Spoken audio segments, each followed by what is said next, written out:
I have a motion to close closed session, to adjourn closed session. So move. Second. All in favor? Aye. Any opposed? Any abstentions? Okay. We're convening the Rialto Unified School District Board meeting, the open session at 7:32 p.m. And we will now, ta-da! Tonight, we have a full school board meeting, but first, let's have Trapp Elementary School fourth grade student Nzinga Sarai Walker Jennings, who also happens to be my daughter, lead us in the flag salute. That's awesome. That's awesome. Get up on the, there's no little stand for it. No. Oh. They can't see. Okay, put your right hand over your heart. Ready, begin.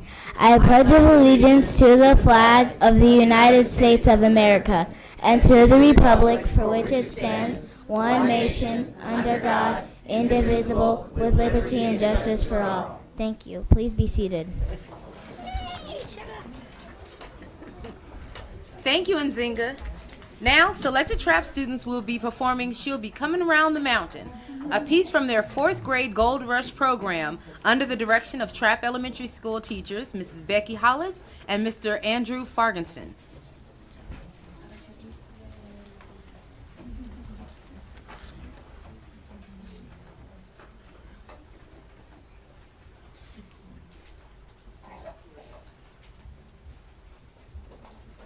She'll be coming around the mountain when she comes. Toot, toot. She'll be coming around the mountain when she comes. Toot, toot. She'll be coming around the mountain. She'll be coming around the mountain. She'll be coming around the mountain when she comes. Toot, toot. She'll be driving 6 white horses when she comes. Whoa, back. She'll be driving 6 white horses when she comes. Whoa, back. She'll be driving 6 white horses. She'll be driving 6 white horses. She'll be driving 6 white horses when she comes. Whoa, back, toot, toot. She'll all go out to meet her when she comes. Hi, babe. Oh, I'll go out to meet her when she comes. Hi, babe. Oh, I'll go out to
Thank you again to TRAP Principal, Ms. Dominguez, the TRAP staff, and parents, and all who've come here to support our students' performances. Yay!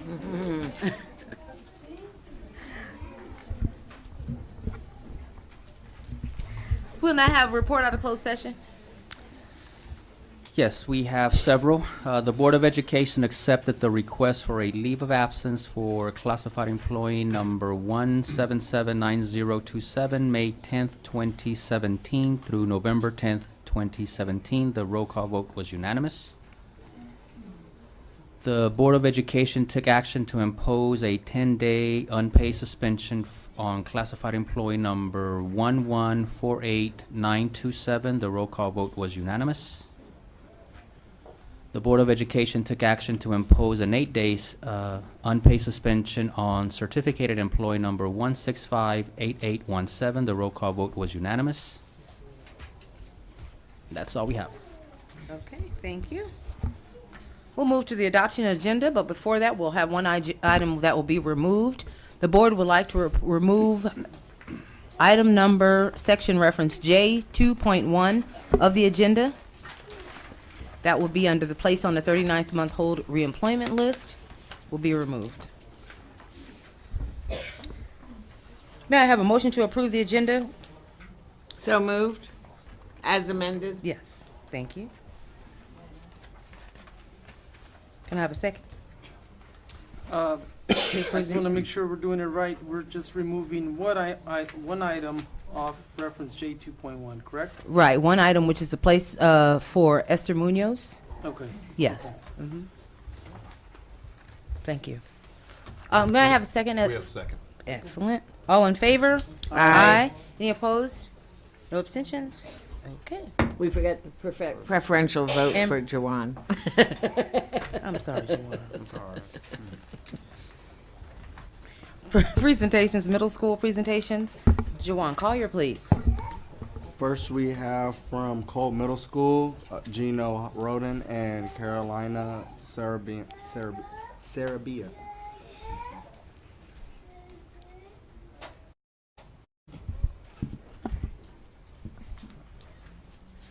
Good evening, Honorable Board of Education, Superintendent Dr. Avila, and viewing audience. I'm Gina Rolton, President of the Mighty Cove Cougars, and I'm so excited to be here to tell you all about the things at our school for the last time. Last month, Colb's ASB had a splash welcoming second graders to Cougar Country for our Earth Day skit sponsored by Viola. Later that same evening, we opened our doors to over 150 of our incoming sixth graders and their families for sixth grade orientation. Students enjoyed dinner, learned about various clubs on campus, met with faculty, discussed exciting new class opportunities, then ranked their elective choices for next year. ASB has kicked off our Many Moods of May month of celebrations with our staff. Today's countdown marks 17 more days with another teacher about shout out and more goodies in the teacher boxes. Tomorrow, Starbucks is donating a special surprise for each of our teachers in honor of National Teacher Appreciation Week. And later this month, our very own local coffee house, Coffee Nuts, is providing coffee to kickstart their morning.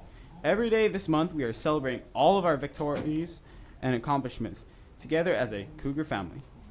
Next week, our entire 8th grade class is going to Cal Skate to enjoy a day off campus before our finals. On last day of school, PTSA is hosting a barbecue in honor of our moving on to high school. And let's not forget to mention the installation of large metal PBIS expectation signs throughout the campus that remind students to be respectful, responsible, and safe in all areas of our campus. And lastly, we would like to thank everyone for giving us the chance to be here and brag about the greatness of our school. It truly has been an honor to be your DSAG representative for the 2016-2017 school year. Thank you.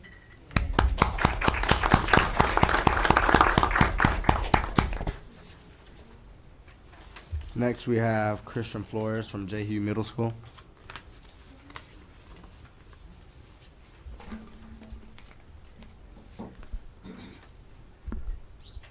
Good evening, Honorable Board, President Walker, and Superintendent Avila, and viewing audience.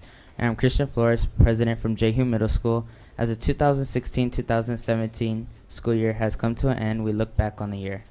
We won't shed a tear. It was a lot of fun and kept us on our toes. We made it through power outages without losing steam and held dances and rallies to cheer on our team. We also recently crowned a new queen and king. Tests have been taken and hopefully passed, and we tried our best to show the knowledge we learned in class. We still need to welcome the 5th graders with a dance and a tour before all the 8th graders head out the door.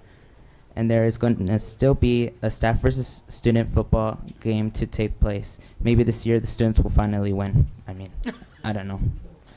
We thank Rialto High for hosting us at Future Nights Day and welcoming us all.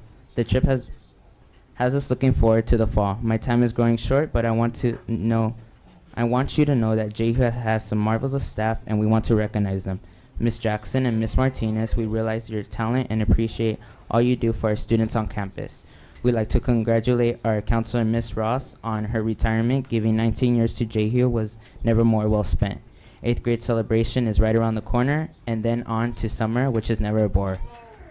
A huge Jaguar thank you to our parents and teachers for their patience and time. It is now time for me to close out the rhymes. This is Christian Flores saying for the last time, Jaguars, giving our best, never settling for less. Have a great evening and a summer vacation, everyone.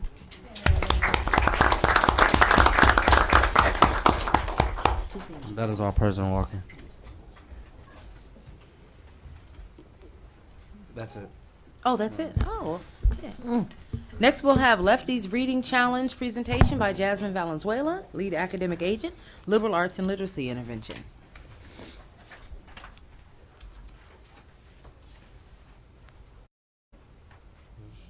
No? Here she comes. Oh. Like she actually works here. This.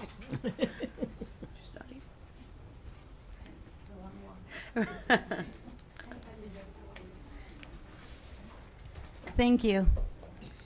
Well, good evening, Board evening. President Dina Walker and board members, Dr. Avila, and viewing audience.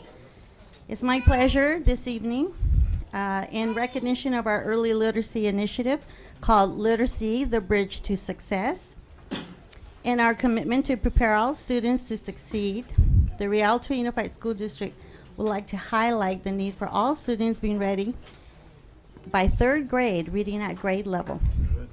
And so I'd like to say that all elementary schools were invited to participate in a special opportunity for their students sponsored by the Auto Club Speedway. And the Auto Club Speedway developed a highly successful reading incentive program called Lefty's Reading Challenge. The Speedway invited schools across San Bernardino County to participate in this program. In exchange for reading books, participating students in classrooms earned admission for themselves and their parents and guardians to the Auto Club Speedway NASCAR Racing Weekend event that was held on March 24th and 25th. 17 of 19 of our elementary schools participated in Lefty's Reading Challenge. And so I invite Dr. Avila, if he would please come up and join me on this. Our top 3 schools in the Lefty's Reading Challenge will be receiving a really nice certificate and also school-wide pencils for all students. But before we mention our schools, I'd like to give honorable mention to our teachers who participated with 100% class participation in this challenge. And so we have Laura Morrill from Curtis Elementary School, Carolyn Ochoa, Narda Solorzano, and Nina Cerno from Morris Elementary School, and Robert Blorsma from Hugh Banks Elementary School, and Yesenia Guzman from Bemis. Just give them a round of applause.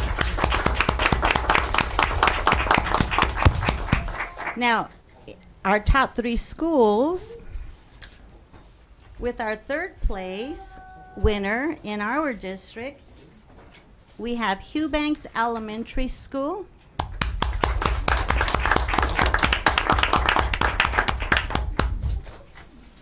Dr. Avila? Good job. Our 2nd place winner was Morris. Oh, I would like to say that Hugh Banks Students read 6,060 books. Wow. Yeah. Good job. Our second place winner was Morris Elementary School with 6,600 books.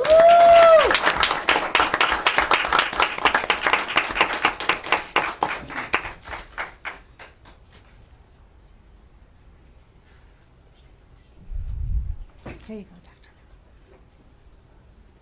And then our first place winner with 8,340 books is Simpson Elementary School.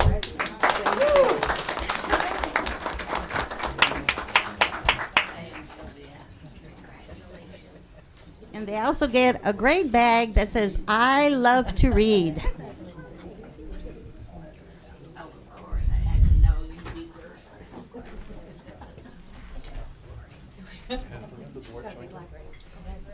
Yeah. If we could have the board please come forward and take a picture with our school winners for reading so many books.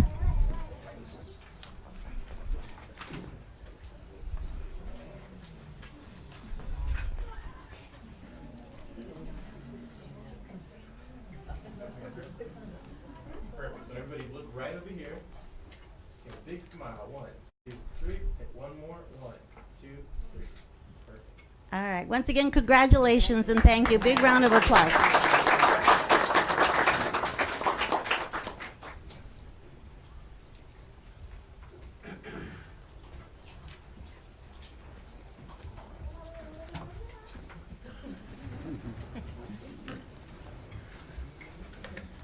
Next, we'll have a presentation on the use of college readiness funds by Dr. Edward D'Souza, Lead Academic Agent, Math Science, and College and Career Pathways.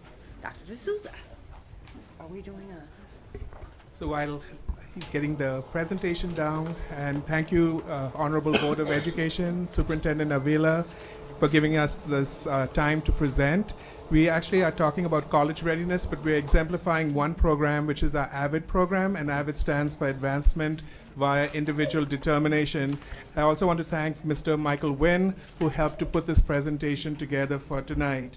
So just to give you a little bit of history about AVID, AVID started out in San Diego at Claremont High School, but in the Inland Empire, we were the second district who brought AVID into our district in 1989, I want to say. But Colton High School was the first district, and Rialto was the second.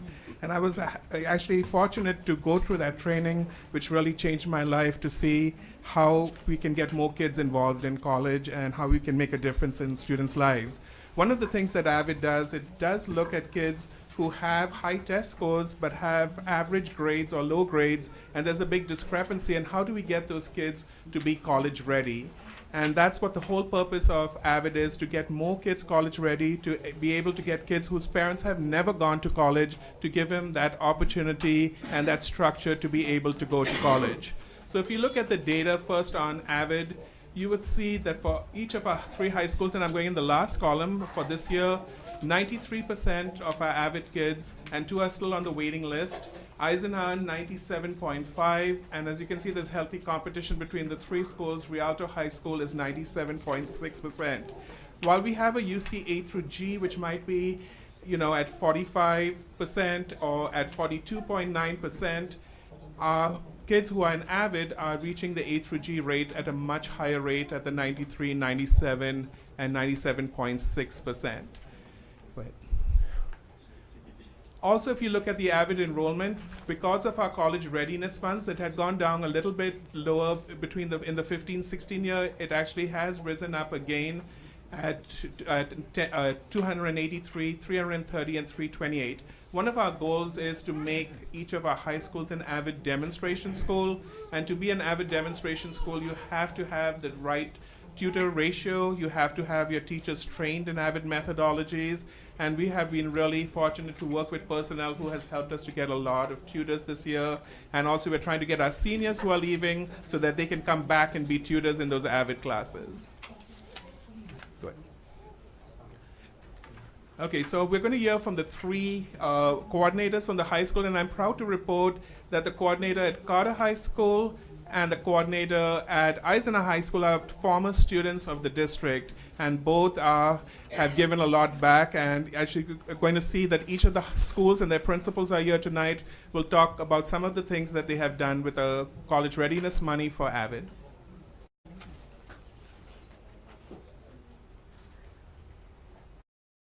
Good evening, ladies and gentlemen. My name is Patrick Kimmons. I'm the AVID coordinator at Rialto High School.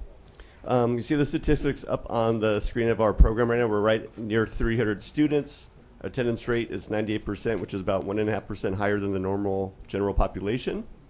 We have a small senior class this year. It's a little bit low. It's going to be a lot bigger next year, but they're very strong this year. We had all 42 are on track to meet the A through G requirements.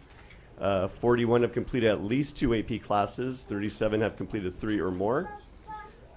41 students have received a college acceptance. We have a total now of 170 total college acceptances for our AVID students.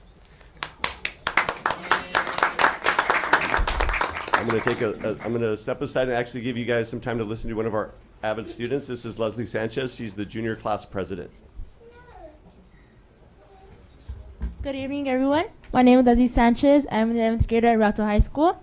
This is my 3rd year enrolled in the AVID program and my 2nd year as the AVID president. In all honesty, AVID has benefited me in many different ways, starting from the moment I first joined the program to this moment today. The AVID program started off teaching me the high school requirements and the college requirements I am required to fulfill in order to get into a 4-year university, which was and continues to be the one goal that I am certain of. Throughout all 3 years, I have received lots and lots of help with academic skills, improvement for my grandiloquent vocabulary, and preparation for important exams, and what I will need to know when I get to the stage of my college registrations. Although academics are a very significant focus of the AVID program, AVID has also helped me significantly socially and with my own individualism. I have become a lot more social, a lot more outgoing, and independent throughout the years. Trust me, if at the beginning I wouldn't have even considered speaking here in front of everybody today.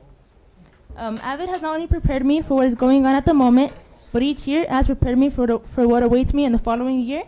And all of the things AVID has taught me throughout the years and everything yet to come are all things that will stay with me through my academic career and along with everything that I learned throughout life, and everything will stay with me throughout the rest of my life.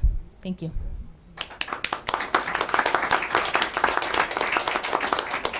Thank you, Leslie.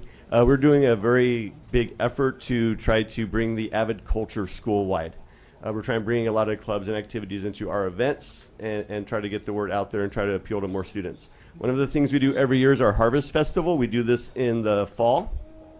And we have all the clubs, well, any club that's interested anyway, be involved with this event. They have their booths, they have food booths, we play games. This year we raised $6,000 for clubs on campus. We started College Application Day this year. We did a little dry run. Next year will be full-blown. Pull a day aside just for seniors to work on college applications and financial aid packages. Well, financial aid applications, I should say. We started a Parent Institute last year. We had one this year. This is student-led seminars that kind of teach about the AVID program, college entrance requirements, so that the parents can learn about those and help us prepare our students for these things as well. We have a JHU Recruiting Day this year. We went down and spent the day at JHU in 8th grade social studies classes to recruit and spread the message of AVID beyond just the AVID sections. And finally this year, RIMS AVID, that is our region, it's Riverside, Inyo, Mono, San Bernardino counties. They awarded 34 scholarships of $1,000 each, and 2 Rialto High students, Mariela Perez and Carlos Romano, received one of those awards this year. Thank you, ladies and gentlemen.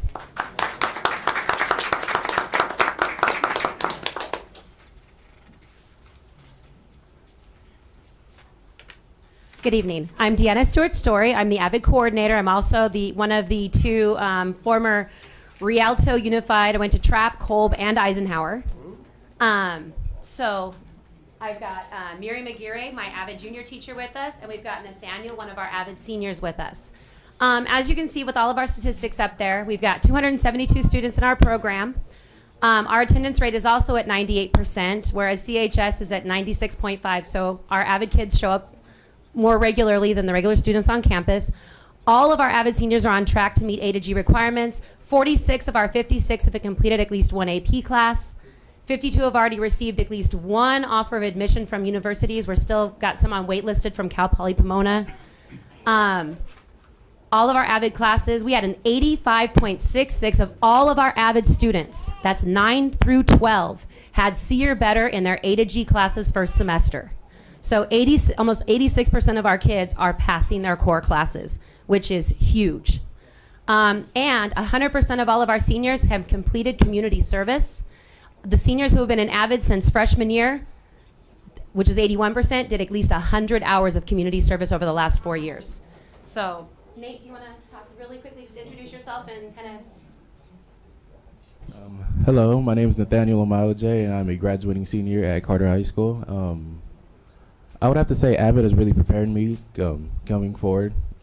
At first, I come from 2 immigrant parents, so we had no idea about college, but Avid has really instilled all the deadlines and necessary things I needed to do to prepare and succeed.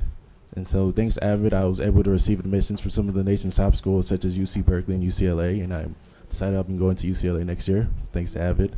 And that's a little bit about me and what Avid has done for me.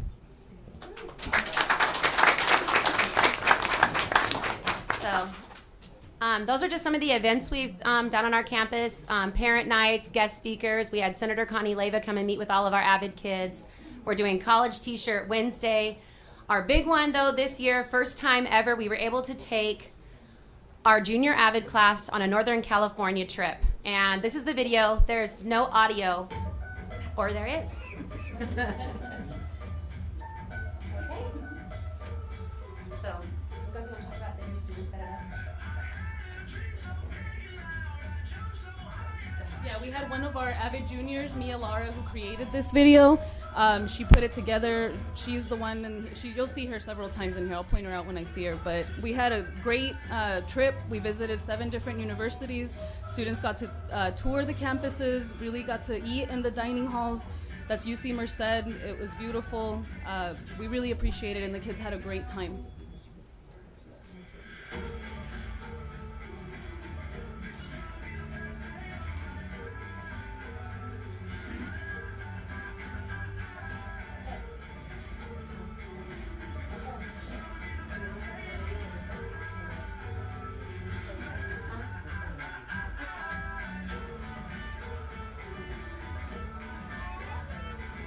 That's Mia Laura.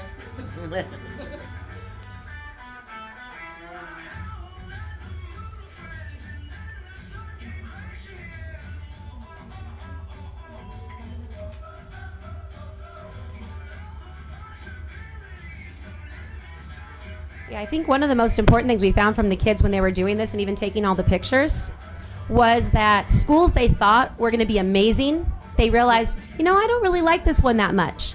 And ones they thought we're going there, they ended with, I really love that school, I'm going to apply. So I think really them getting to have that experience of walking on those campuses, being able to see that college experience allowed them to make some decisions that a lot of them were thinking, oh yeah, Berkeley. Then they walked on Berkeley, I like Sacramento State better. So it was a really interesting thing, getting them on those campuses. We can say all we want in the classroom, but this trip, I think, was huge for our kids and kind of making some decisions and seeing what's really out there.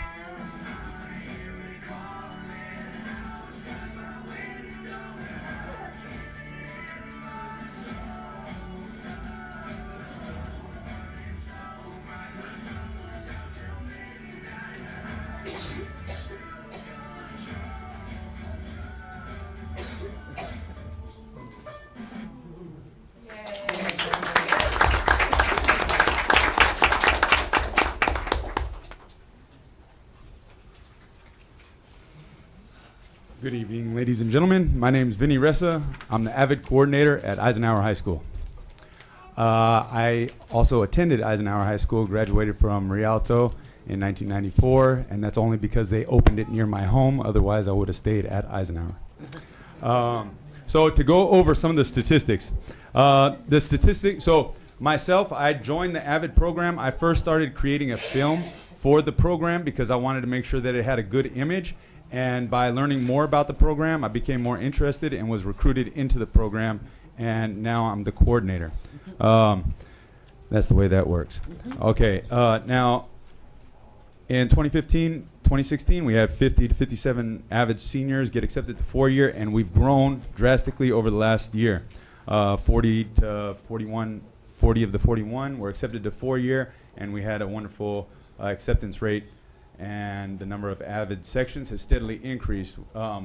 So there are some growing pains with any building of a program. With the introduction of the paths that we're introducing, we're going to experience a little bit of hit to the program, but it's not because of our image. Our image is growing, and more students are interested in the program. So that being said, if you can go to the next one. Thank you very much. I'd like to introduce Mr. Collier, the next President of the United States. I think I'm gonna get up. All right.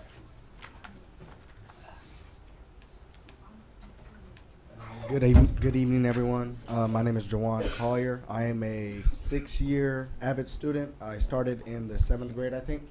And just starting from so young, I only joined Avid because of field trips. In middle school, you go from elementary where everyone goes to field trips. In middle school, nobody went to field trips except Avid. And that was the only reason why I joined Avid. And had no intentions on going to college or anything like that. I was just living life. And just the field trips themselves impact the kids so much. It really applies like what you see yourself in the future. How I see Avid, I see it as a I was just thinking of the word too. It's very I forgot the word, but it's very important to have around kids because they won't know what they want to do unless they're in a program that gives them options. And Avid, I can say, is a program that gives a kid options on what they want to do in life and different aspects of life, starting from college and working and just thinking about different things. It keeps you thinking. And that's one thing that I myself have learned from Avid, and hope that everyone else would go and pursue a pathway to Avid. So thank you guys.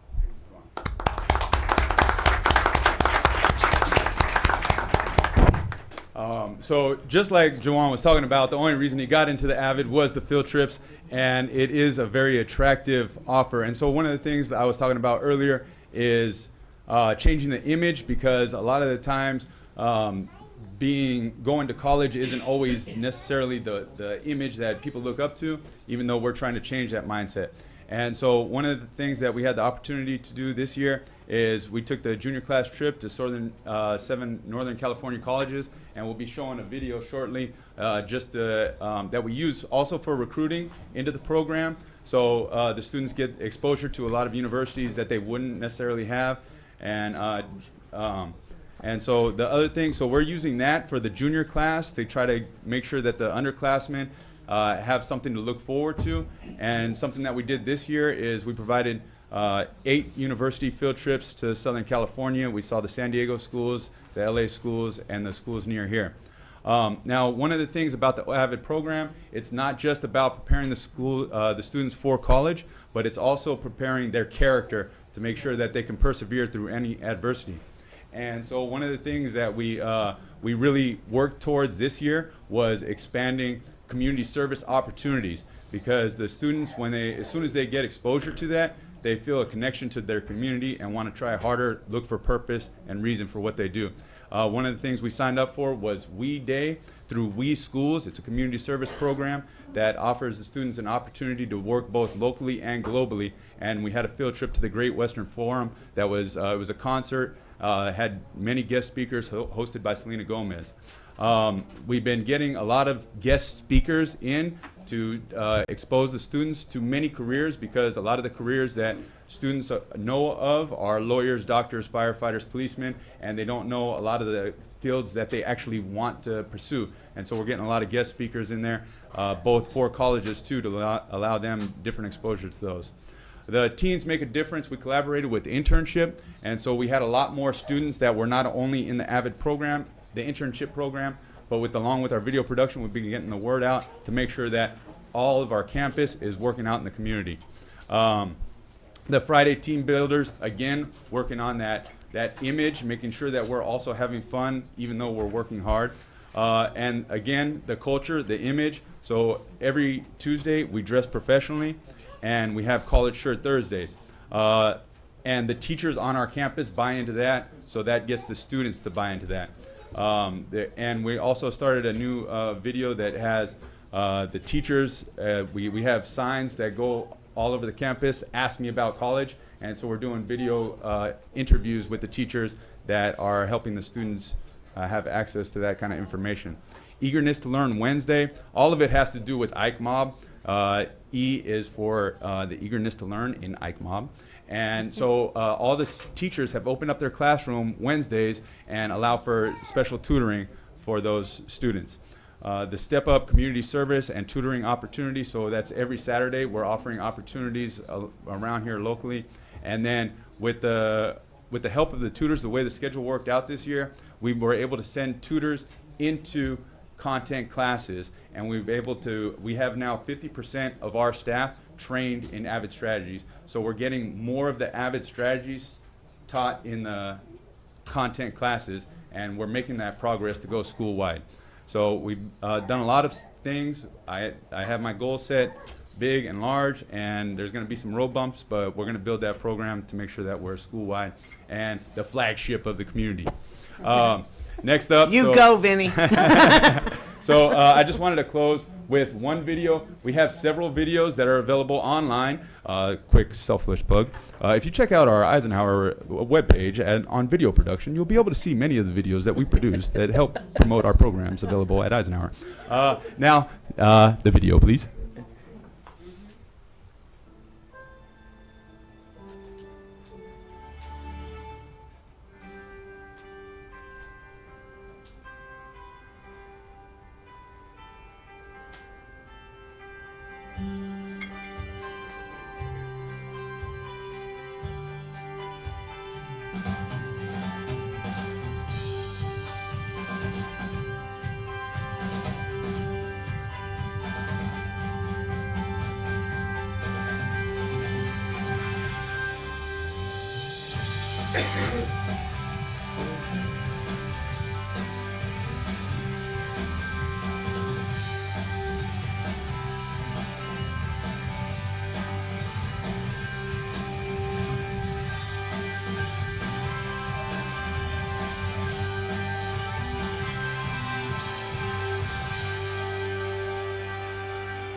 So I do want to say we have a lot of dedicated teachers who have given their lives to make a difference in our students' lives.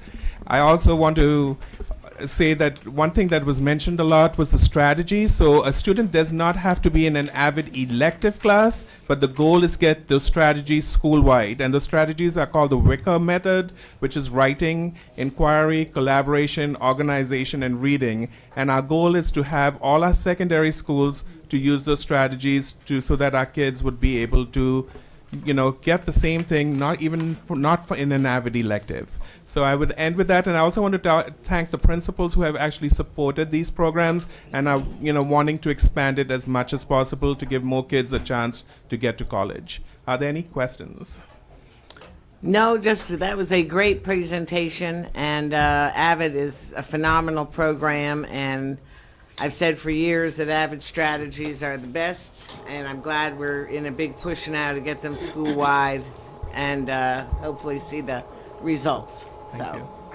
And I want to say hi, Deanna, my former student, and hi, Vinny, drama teacher and Avid teacher at Eisenhower. So I might need some of the teachers to help me with the questions, yeah? Go ahead. You are probably going to need your coordinators back in the room. For the other board members, do you have any questions for the presentation? So I have just a few questions, and they are going to be based on school-based as well. So if I can have the coordinators from the schools. So where are we at? I'm going to start with Mr. I have a TV production studio. So for Eisenhower, so you all had 41 students. What did your freshman class look like for this year? Yeah, this current year we had 4 AVID classes. That's about 140-ish. Oh, sorry. We had 4 AVID freshman classes, all full, so 140-ish. About 140? Yes, yes, ma'am. Okay. And there is some attrition along the way. Yeah, clearly. Yeah, well, so this is the first time that we had 4 freshman classes. Okay. There is going to be a flux. We're only going to have 3 next year based to the introduction of the paths. And so along those lines where the AVID program does fight to keep those students A through G eligible, sometimes they aren't able to do so and end up they're not making A through G, and so we have to supplement those classes, and then that's why they end up leaving the program, if that occurs. Okay. So they're leaving the program, and I'm assuming this is across district-wide. They're leaving the program because if they're not being able to stay A through G compliant, then they're exited out? No, that not always, because we still have a strong percentage of students that aren't A through G that we are getting accepted to 4-year universities, such as the private schools, La Sierra, CBU, and that sort of thing.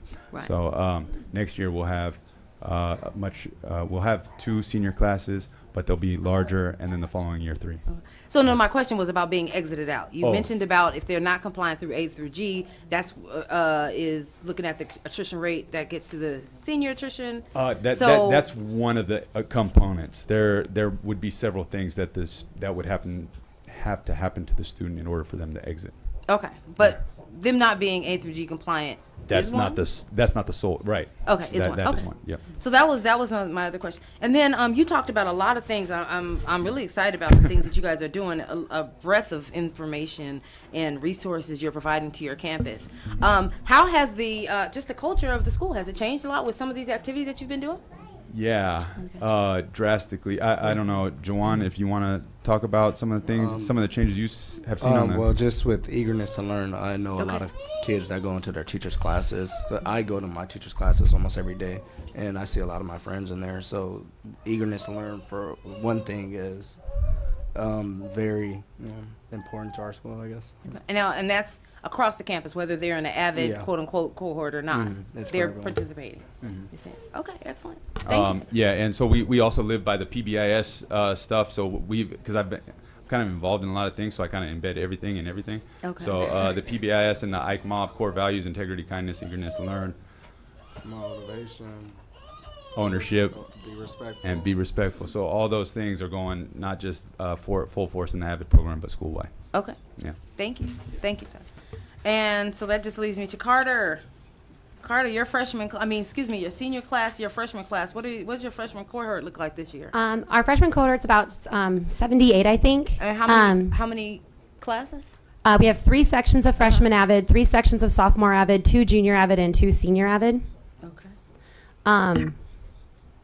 So, and a lot of our numbers, our attrition rate actually happens just because of students deciding whether or not they want to stay in AVID, or if they want to go do ASB, or they want to do speech and debate, or if they want to try one of the other, like ROTC. Because of the way there's only so many classes they can take in order to meet their A to G requirements, most of the students can't do ASB and AVID and still be A to G eligible. So we lose some kids to, I want to do sports PE because my coach really wants me to be in 6th period PE all 4 years. Well, that means you can't do AVID all 4 years because there's not enough classes available to get all their credits for college.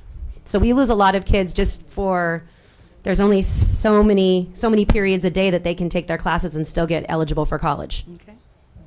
So, okay, that was my question for you. Thank you, Carter.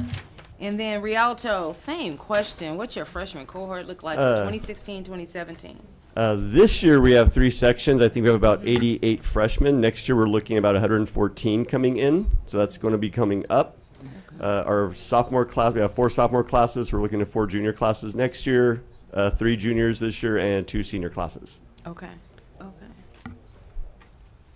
And something else I wanted to add about the attrition rate a little bit. We do have high expectations of our AVID students. I think all the schools have them sign a contract at the beginning of the year, not just for grades, but for behavior, conducting themselves on campus. We have extracurricular activity requirements, community service requirements to get them to fatten up that resume they need for college. Some students don't always make the cut on that. Their grades suffer. They might drop below 2.5. They might fail A through G classes. A lot of times it comes to senior year, and we've got to get them to graduate first. If they can't do that while being avid, we got to make sure they're in class to get those things done. Also, some of those behavioral citizenship kind of things that might get some kids out as well. So my other question just for Rialto was around the Parent Institute. So how was that? How did the students come together to put that together? How was it received? It's been received very well the last 2 years. We planned it ahead of time. Obviously, we pick topics that we think will be important for the parents to know. We helped the students organize the PowerPoint presentations, and then they're student-led. This year, we changed it a little bit, and in years past, it was Spanish then English, so the presenters kind of alternated. This year, we did separate presentations. So we had an all Spanish presentation for a topic and an all English presentation for the topic.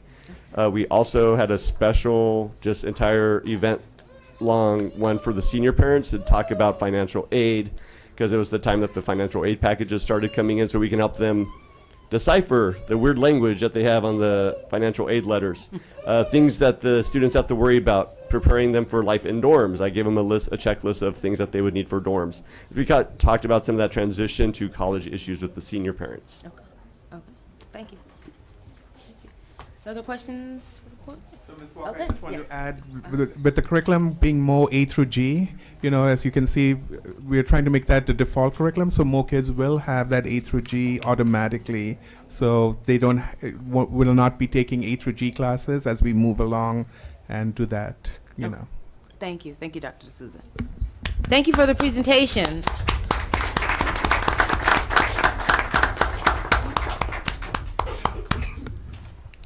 Next, we'll have comments from the public. Public comments from the floor. At this time, any person wishing to speak on any item on the agenda will be granted 3 minutes. Do we have any? Yeah, that's not on the agenda. What did I just read? You read on. Not on the agenda. Yes, we do. We have several. Okay. First, we have Laura Goodlow.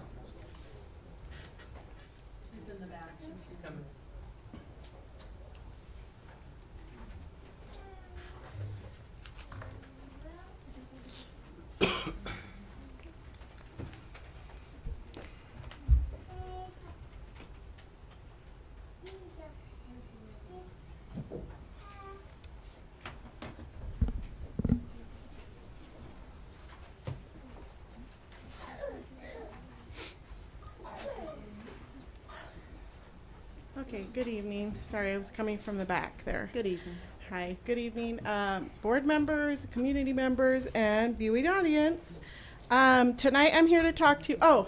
I'm Laura Goodlow. I'm a teacher at Frisbee Middle School, parent of an Eisenhower Eagle. I could name a lot more things, but I won't. Okay. Tonight I'm here to talk to you about some of the positive things that are happening at Frisbee Middle School. Excuse me, as well as some upcoming events, okay?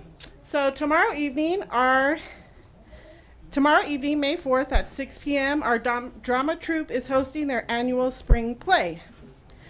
This year's play is entitled Complaint Department and Lemonade, and it's not about the district office, okay? Our band's annual spring concert is Thursday, May 11th at 6 p.m. at Frisbee Middle School, and the entry fee is $1. Frisbee Middle School received a beautification grant, and on May 10th at 10 a.m. we will be having a tree planting and beautification ceremony that we invite you all to attend. Okay. The other thing is that Frisbee Middle School is in the process of becoming a school-wide AVID campus, so we're trying to transition our kids to the high school and get them ready for AVID as well. We have received a 7-year Gear Up grant. Oh, awesome. Yeah. Our middle school has the largest amount of after-school clubs on our campus, so that's an amazing thing that we have at Frisbee. And that our career day has been duplicated by many other schools, middle schools. This year we had at least 60 community members come and give presentations to all the students there and speak to our kids. So we've been talking about a lot of not so great things, so we wanted to share with you some good things that happen at our school. Okay, thank you guys. Thank Have you. a good evening.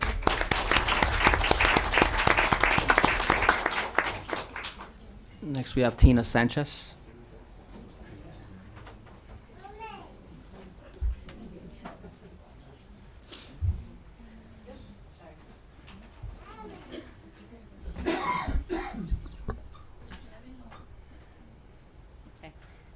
Buenas noches a todos. Okay. My name is Tina Sanchez, resident of Rialto and employee of Rialto Unified School District. I will start by responding to Mr. Montes' comments made at the April 5th board meeting. Quote, "No one lasts forever. People come and people go." That was a cold and insensitive comment. So my question to you, Mr. Montes, how do you make a decision to shorten a leader's employment of 25 years at Rialto Unified School District without a valid reason? To the board, don't you think that when you're asked to vote in favor of a pink slip for an employee of 25 years, you should ask more questions, ask for evidence, or maybe even a current evaluation?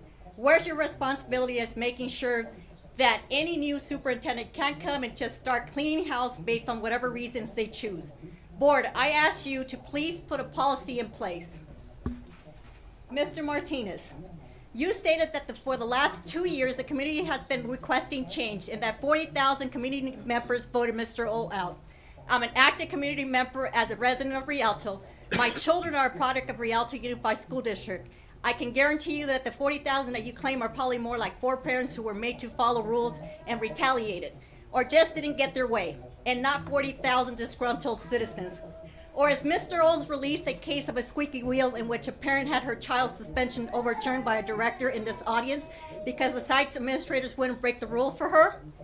But that was not sufficient. Then the same director also forced our assistant principal to remove the suspension code from the student's attendance record and to give the student a perfect attendance award, adding insult to injury.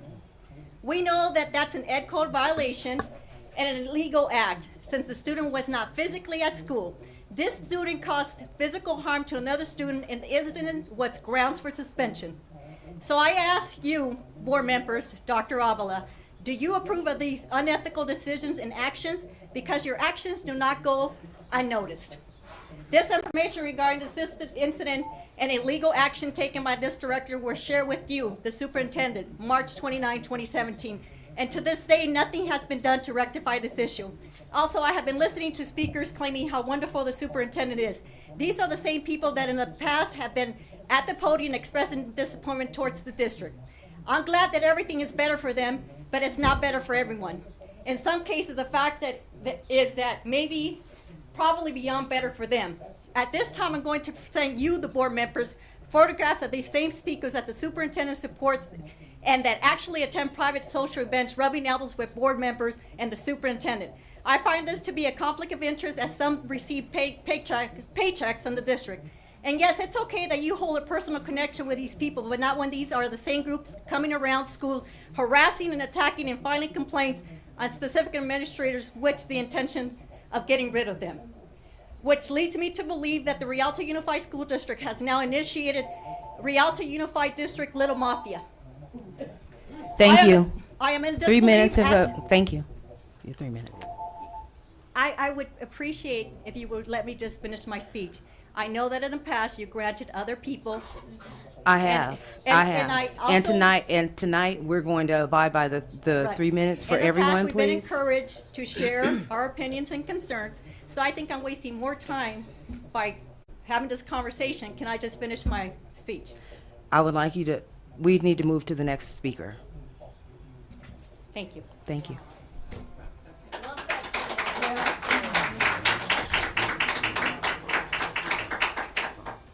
Michelle Ramirez.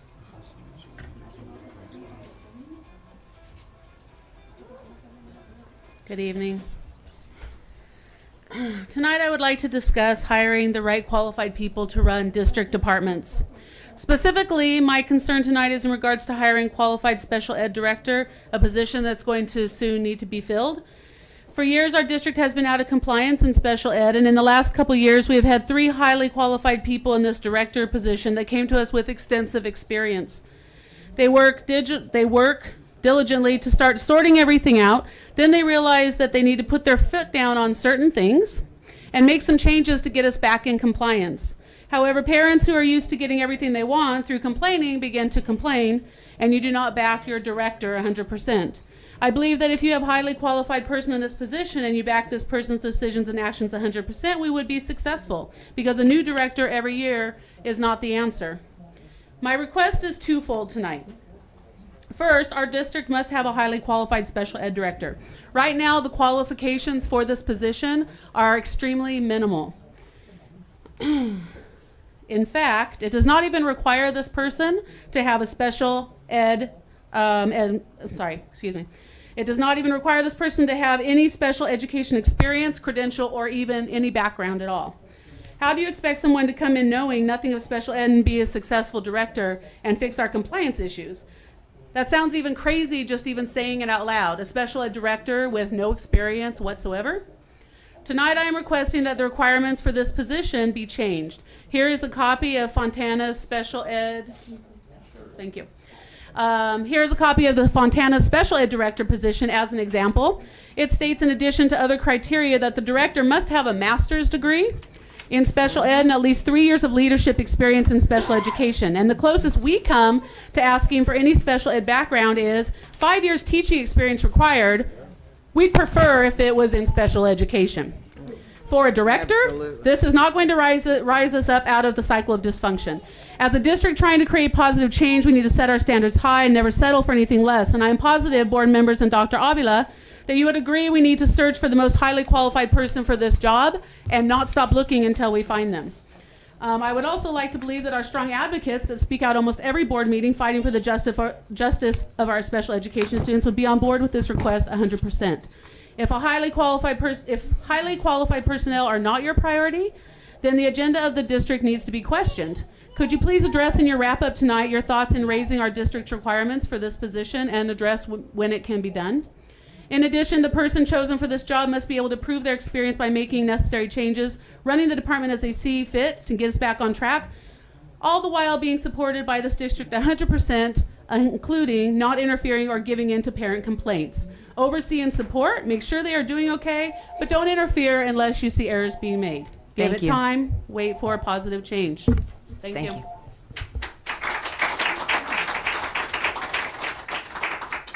Tobin Brinker.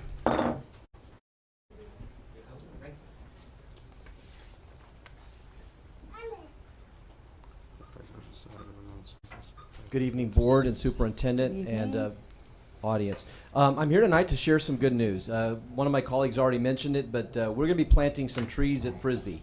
Next week on Wednesday the 10th at 10 a.m. You're all invited. You should have received an email today.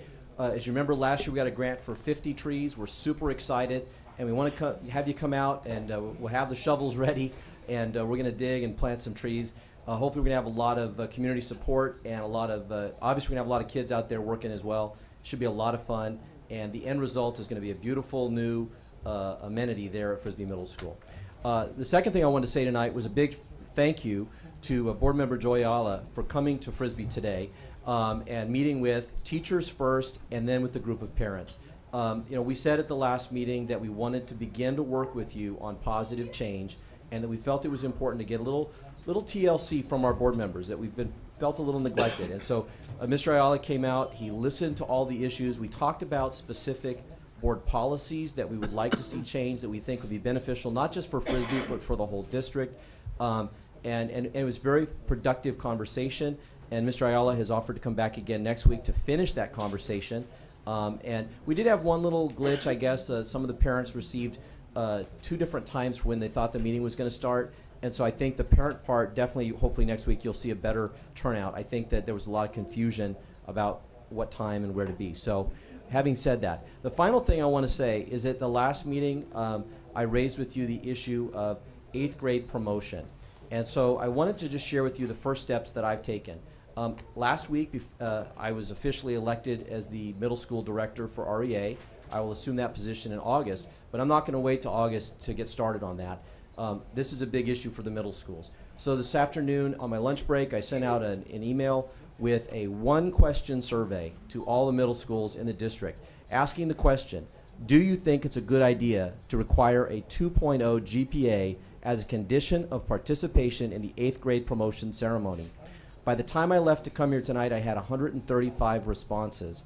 128 of them responded yes. Only 7 of them said no. Tomorrow and over the next couple of days, as the rest of the middle school teachers complete the survey, I will send the link with all of the results to all you board members and the superintendent so you can see for yourself. There's also a box on there for the teachers to comment, and you can read some of their personal comments about why they think it's a good idea or why they think there's an issue.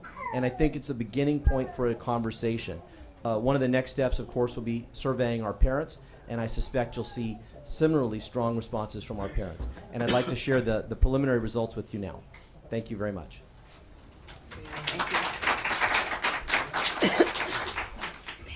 Sue Robertson.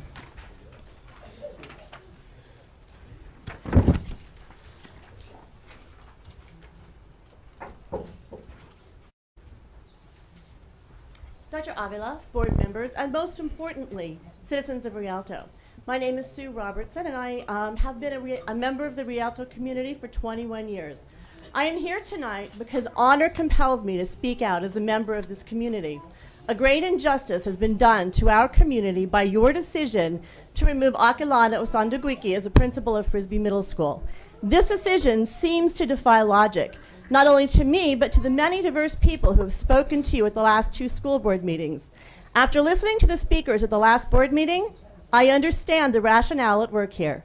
The speakers who spoke and supported this decision said, I quote, "We are the majority," and I quote, "Sometimes the pieces don't fit and have to be removed." That piece appears to be Mr. O, who is not Hispanic or a native Spanish speaker. This small group of activists seems to hold more power than the other parents in Rialto, who spend their time working and taking care of their children, not bending the ear of the superintendent. It is significant to note that our district administrators who are not native Spanish speakers are systematically being removed and replaced by native Spanish speakers. 3 of our 4 high school principals fit that bill. Look out, Mr. Sparks, get your resume ready. About half of our elementary principals fit this puzzle, but only 1 of our middle school principals fits. It will be interesting to see who is found to fill the piece of the puzzle that is left by Mr. O's absence. At the last board meeting, some amazing students received impressive awards. It is instructive for us all to note that the young woman who received the award for her German skills is Hispanic, taught by a blonde Caucasian woman from Iowa, whose last name is Martinez. That, ladies and gentlemen, is the real majority of Rialto. Parents whose #1 goal for this district is to provide the best possible education for their children, to give them the best possible preparation for success in a world where English is the predominant language. While parent input is important to this effort, the job of this school district is not to coddle parents and make them comfortable. It is to educate their children. I have a news flash. The Spanish Armada was sunk in the 16th century, and los conquistadores who brought the Spanish language to America are long gone. Like it or not, English is the official language of business, science, and academia the world over. When Chinese students come to UCLA, they do not expect the staff to be native Chinese speakers. They are proficient in English. One of my favorite things about being part of this community for the past 21 years is the rich diversity of the students, families, and staff here, who have rarely seemed to divide themselves by race or ethnic heritage. That seems to have come to an end thanks to the outsized influence of a small group of activists with a radical racial agenda. Dr. Martin Luther King Jr.'s dream was that his 4 little children would one day be judged not by the color of their skin, but by the content of their character. It is sad to see that dream die here in Rialto.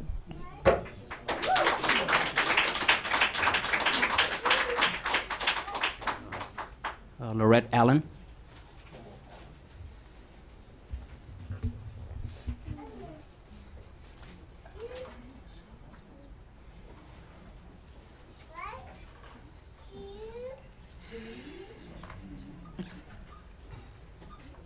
Good evening, it's me again. Good evening. I just want to thank Board Member O'Kelly, Ayala, and President Walker for recognizing the building problems at Frisbee. We did have a tremendous show out the next day. We came through and repaired the gas leaks. We got some new parts, which is wonderful. I still haven't found out what came through my classroom. I haven't got a response from risk management, what made me sick March 10th. I still like to know. Dr. Fox would still like to know. My voice is not well still. Mr. Montez, you spoke last meeting regarding student safety, and I believe you stated safety was our first priority, not education, but safety. Mr. Montez, this question is directed towards you. If RUSD is so concerned about student safety, then why is it a battle to get facilities repaired at school sites? Why did I work in a toxic building for almost 8 months before I got your attention? Why do we have ongoing sewage issues at Frisbee, Kolb, and Carter High School? The smell of raw sewage is prevalent on these campuses in the student and staff bathrooms. In the Frisbee library, the smell could be so horrific we cannot be in there. At Carter High School, why was raw sewage filling up the girls' locker room, adjacent staff offices, running by the speed line where food was served to students for days? Why were the Carter parents not notified of this health hazard? Why is the girls' locker room now still having concerns and has not been addressed for at least 4 months? Where is the urgency and the transparency? Did you know that the air around sewage backup can become infected, meaning simply breathing the hazardous waste can be dangerous? By inhaling the fumes, you put yourself at risk of contracting gastroenteritis, which is a virus found in human fecal waste. Students may also develop occupational asthma, which involves shortness of breath and tightening. Also, E. coli is something else you can get from being exposed to raw sewage that ran there for months. Maintenance issues occur at the different district office also. Why does it take 3 months to get a leaky roof repaired and ceiling tiles replaced? It's acceptable for water to drip down on a director's desk? I don't think so. Evidently, there's a widespread problem in Rialto Unified when it pertains to building maintenance. So I'm asking you once again, what are the steps RUSD will be taking to ensure all students are safe on our campuses? Safety includes all facility concerns, but as we know, this includes security on campus also. So I just want to add that Frisbee still does not have any permanent security. Another area will continue to be put off and ignored. Why is everything such a battle? What policies will be implemented to ensure the facilities will be repaired in a timely manner with full and transparent communication? What policies will be emitted to ensure that students and staff are safe and secure on campuses at all times? I would appreciate some feedback, Mr. Montez.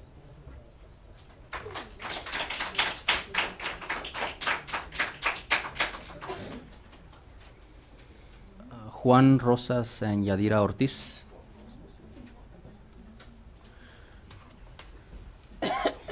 Excuse me.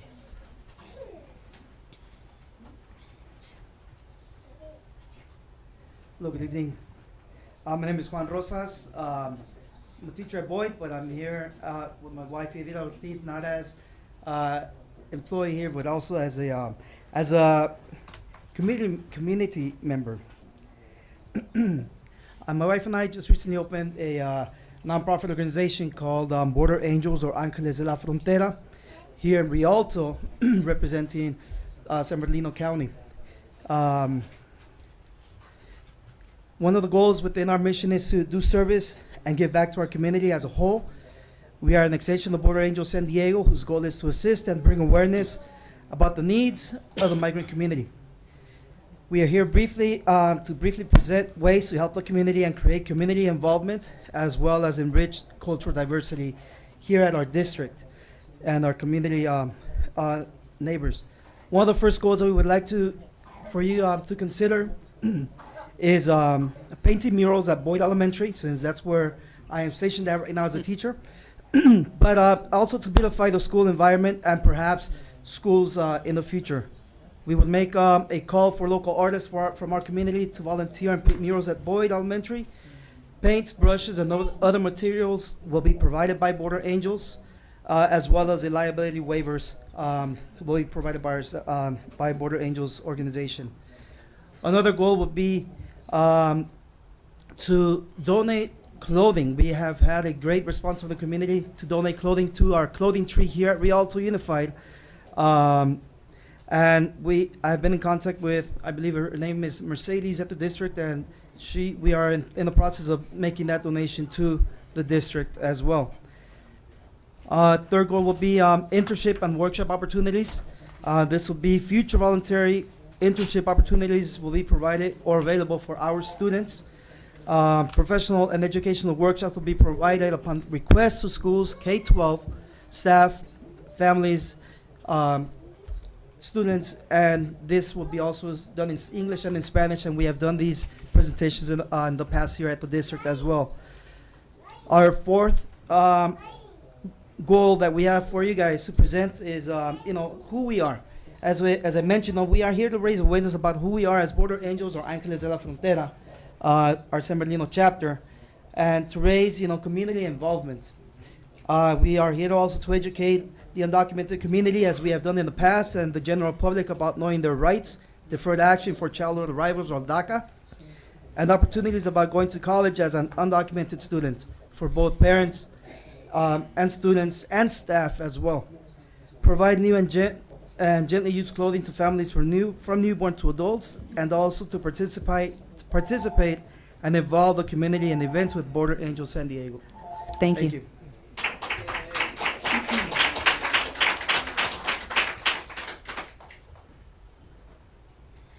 Reagan Kelso Spells.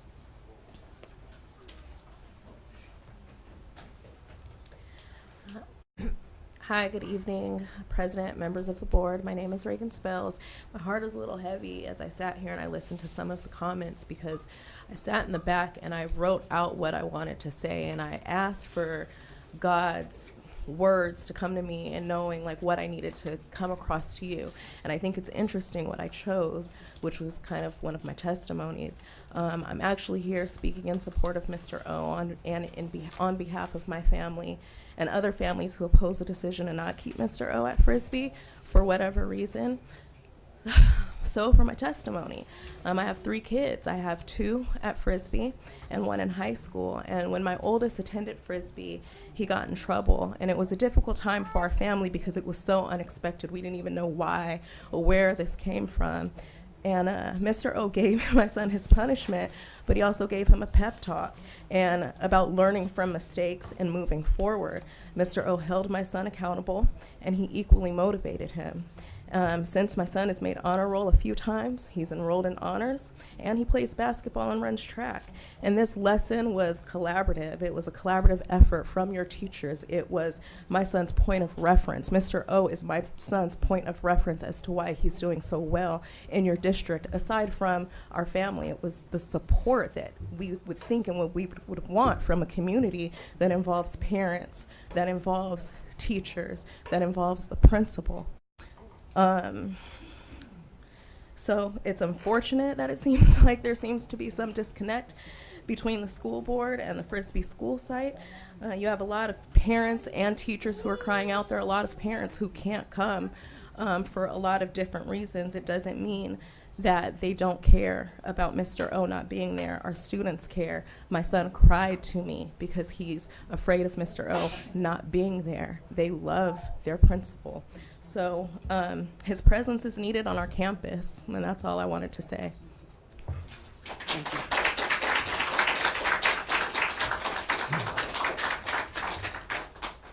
Taliska Arthurton.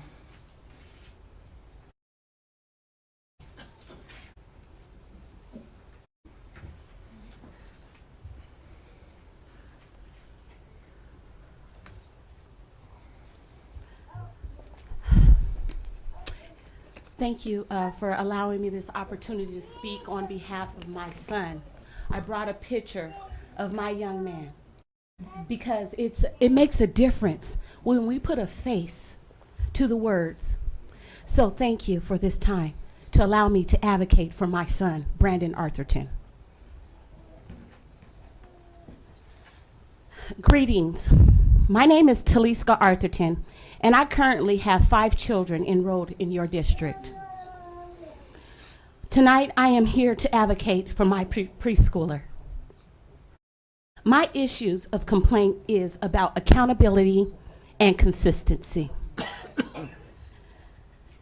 I want to know, who is accountable?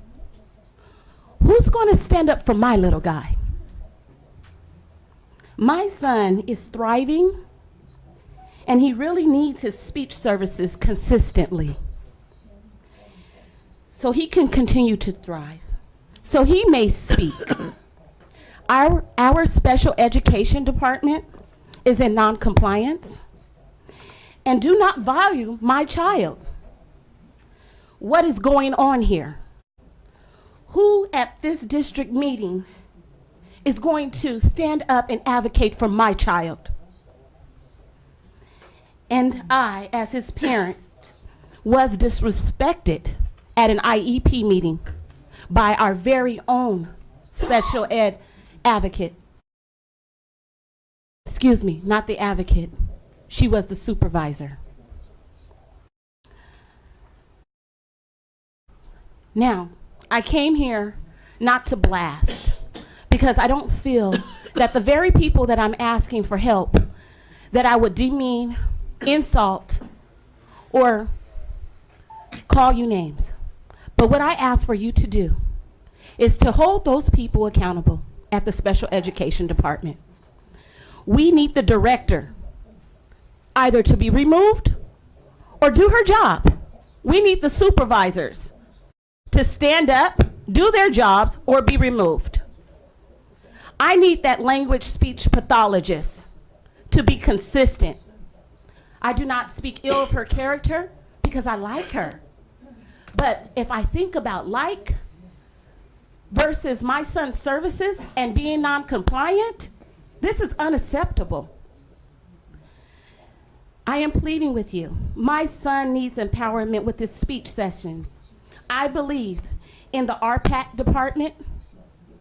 Now, Dr. Avila, please listen to my voice as I speak for my children, for I am their greatest advocate. Will each of you Thank you. hold those accountable? Thank you. Thank you.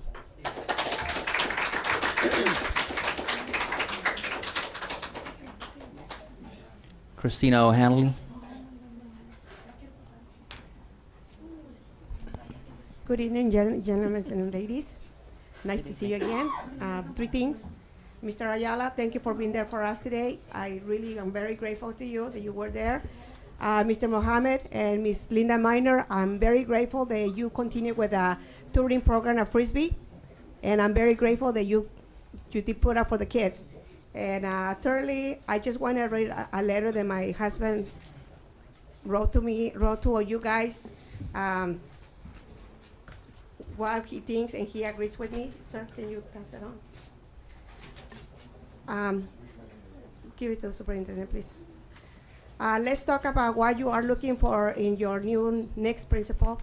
Safety is the number one concern. So we are looking for a principal with a track of record for improving safety. We also be looking for someone who can engage and partner with parents in a productive way. We will certainly be searching for someone who can wisely deal with a multitude of problems with limited resources. And of course, we will want a responsible educator genuinely concerned with the welfare of the students. So what you are looking for is your new Mr. O, because he did all these things quite well. But will the next Mr. O be looking for you? When push came, we show, did you support him, or did you bow down to pressure and hidden agendas? Maybe the train has left the station, or maybe we can back it up and say the district expenses and travel of a costly search that is unlikely to lead to better situations that we have right now. That's what my husband and I think about. And lastly, I do want to keep pressuring. I know my time is up. I will give you a letter soon about what I want for a special ed, because our kids with ADHD and autism and any other disabilities, they need the help. We are crying for help.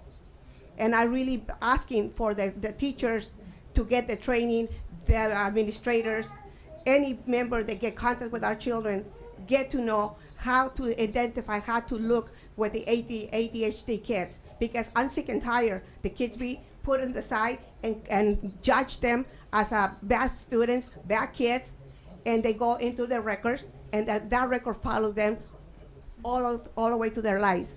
And they're not bad kids. They just have a problem, and ADHD kids every day have to be reminded, every day, over and over the same thing. I do this thing every single day with my kids. Sometimes they forget where their socks are, and they need to remember where they are.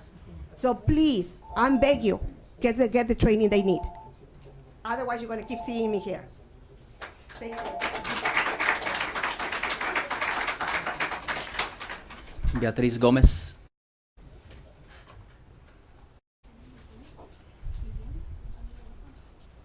Good afternoon, members of the board, Dr. Avila. Hello, sorry. This situation really chokes me up. I'm very grateful at the school that we're at. We had a couple incidents this year with my daughter. So we are now at a new school site, and they've been very, at where we're at now at Garcia, our administrator has been very welcoming. I have no complaints of our principal or vice principal. But what happened today, I don't know who to blame. My daughter, I took her to lunch today. She's in a wheelchair, and all she wanted was to eat with her peers. And there was an incident before where the kids, kids are kids, she's sitting by the edge of the table, and so we saw that that was not a good idea because the kids, like I said, they're going to run out to the playground, and they were, accidentally bumping into her. So we come out with the solution that they were going to accommodate for her. So today we go to lunch, and the custodian, Jacob Werner, was there, and he totally ignored one of the lunch ladies. I was asking for help to accommodate for my daughter. And what he did, he just ignored the situation. He left to the office and did nothing. So my daughter, we felt discriminated. She felt, she felt different, and so we weren't able to have lunch because they didn't accommodate. Now, like I said, I don't complain about administrations. I feel like they've done their job, to try to tell the employees what they have to do. But, sometimes I guess they can't control what their actions are.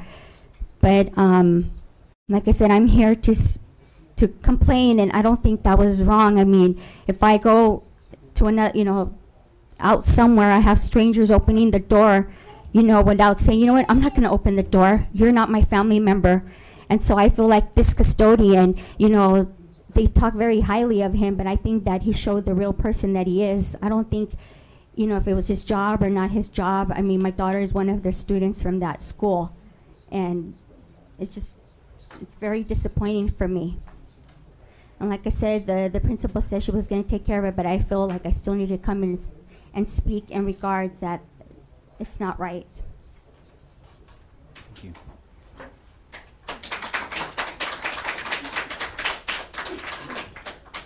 That's all we have. Next, we'll have public comments on agenda items. Any person wishing to speak on any item on the agenda will be granted 3 minutes. We might have one more on the, not on agenda. I filled my request and I put it in the box where it's supposed to go. Oh, can somebody out there to check the box? Just a moment. Check the box.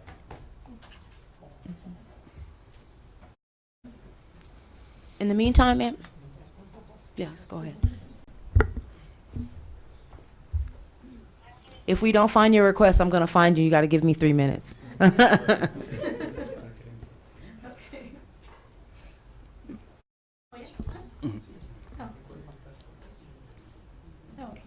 Bueno, mi nombre es Claudia Cuevas. Muy buenas noches.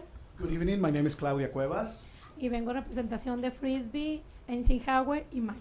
And I'm here representing Frisbee, Eisenhower, and Meyer. Bueno, mi descontento aquí venimos porque para mí se está haciendo una injusticia. Our discontent here tonight is that for me, there's been an injustice that's been committed. Porque se está hablando muy mal de una persona que no puede defenderse. Because they're speaking very ill of a person who cannot defend his or herself. Y lo digo porque tuvimos una junta con el superintendente Ávila. And I say it because we had a meeting with Superintendent Avila En la César Chávez. at Cesar Chavez. Y lo que pasó ahí que lo atacaron personas que ni siquiera eran de nuestra escuela. And what happened there, that he was attacked by people who didn't even belong to our school. Hablaron muy mal de él. They spoke very ill of him. Lo racismo, Racism, que era bueno el cambio, that it was a good change. sin saber de la persona que estaban hablando. Without knowing the person that they were speaking about. Atacaban a los papás de la Frisbee diciendo el cambio es bueno. They were attacking people or the parents from Frisbee saying change is good. Y lo que pasó que los papás de Frisbee nos molestamos mucho porque era junta de padres de Frisbee. And what happened is that we, the parents at Frisbee, became very angry because that was a meeting for Frisbee parents. Y preguntamos que ellas por qué hablaban mal de una persona que no conocían. And we asked why were they speaking ill of a person they did not know. Yo invité al señor Ávila que invitara a todos ustedes a ir a visitar nuestra escuela. I invited Mr. Avila to invite all of you to come and visit our school. Que fueran de sorpresa, que no nos avisaran para que vieran la gran persona que tenemos como director. To come and do a surprise visit. So do not let us know so that you can really see the great person that we have as a director. Nos reciben las mañanas a los padres de familia que vamos a estudiar inglés. He receives us in the mornings, the parents who come to study English. Le da la bienvenida a todos los niños dándoles un give me five. He welcomes every children in the mornings, giving them a high five. Junta basura que no es su trabajo. Picks up trash, which is not his job. Pelea si él va hasta la esquina o dos esquinas para separar e informarse de lo que está pasando con los alumnos.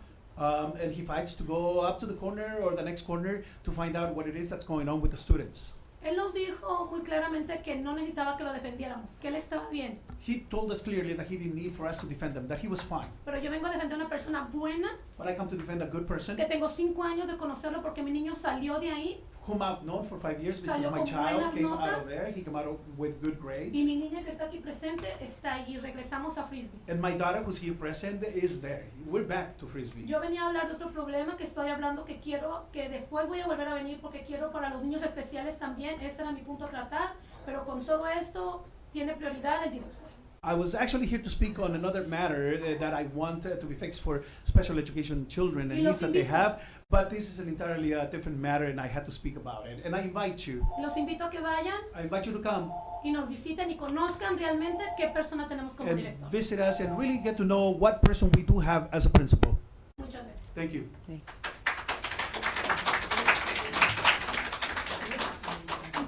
That is all. Okay. Did we find her slip? Rosie, did we find the slip? Can we just, to fill out another slip, just so we have your name and everything to follow up? So just fill out a slip and make sure we get a copy of it. Thank you. Okay, now we will have public comments on agenda items. Any person wishing to speak on any item on the agenda will be granted 3 minutes. We have one. And Russell Silva.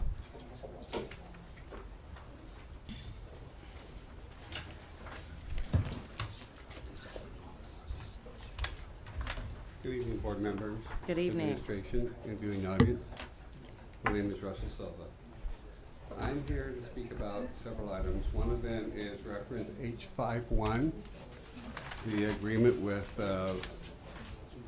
I think it's DOS or Boss Graphics. I understand, I don't disclaim or disapprove of what we're doing here because I totally agree with the statement that's here that you need to enhance the school climate and the school spirit. I'm 100% for that. I'm not against it at all. However, when Rialto High School did theirs, they did it from within. Debbie Mount was the one that did the design work, and she used her students to do the artwork. And I'm wondering, why aren't we doing the same thing here? It would save, maybe it wouldn't save the full $13,000, but it would save a lot of money. Because we still would have to pay for the materials to do the graphics work. And secondly, are we going to review what's going to be put on this mural? Because we have several other schools that have murals on them that show the climate of the school, and it looks more like graffiti than art. And so I want to understand, are we going to clearly control this as to what's going to be going on there? Not that I don't want to have the kids involved with it, but we really need to be particular on what goes on this, because we're not just going to be putting a sign out there for the students, we're going to be putting a sign out there for the public. And Avid made, in their Avid presentation, they were making comments about doing programs in which the students were returning to the community. This is a great program that would help the art students return not to the community, but to their student, their class as well, and their campus. And my second one is on reference H91, the Cal cards. I understand that we need, this is going to be a way to circumvent situations or circumvent issues when we're booking things, and we don't have to deal with who's paying for what and when am I going to get reimbursed and all this kind of stuff. It just easily gets done. But are we going to control this? Because the past administration really took advantage of a situation like this. And I just want to be, I'm very leery, not to say that we don't have that under great control now, but I'm just very leery about opening up this gate again. So just a statement, just me throwing it out there. Thank you very much. Thank you. That's all. Okay, next we'll have comments from Association Executive Board members, Rialto Education Association, REA.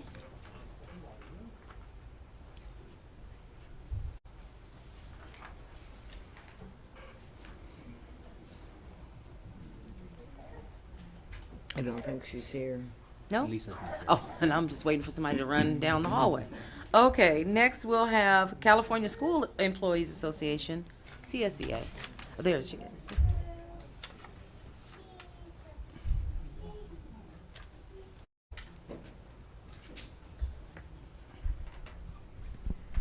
Good evening, President Walker. Good evening. School Board. My name is Raquel Torres, and I am President of the California School Employees Association. On Thursday, April 27th, I had the pleasure to attend the 2017 Spring Awards, which was held at the Edwanda Gardens. Our current board president, Dina Walker, she received one of 6 awards for Education Medal of Honor for her Blue Educational Foundation. Congratulations for that. And our superintendent, Dr. Avila, he received the 2017 Distinguished Service Award for Excellence in Education. And congratulations to you. I was glad to be there to observe, and it was very nice. It was a very nice event, my first time there, and I look forward to working under your leadership. Have a good night. Thank you. Next we'll have Communications Workers of America. There we go.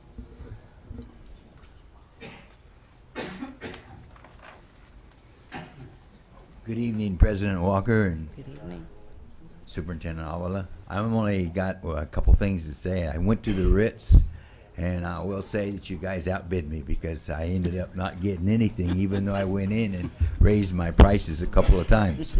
So I sure hope that it was a very successful year for you folks. And next year I will try to do better about getting something. And that's all I've got to say. Thank you for everything.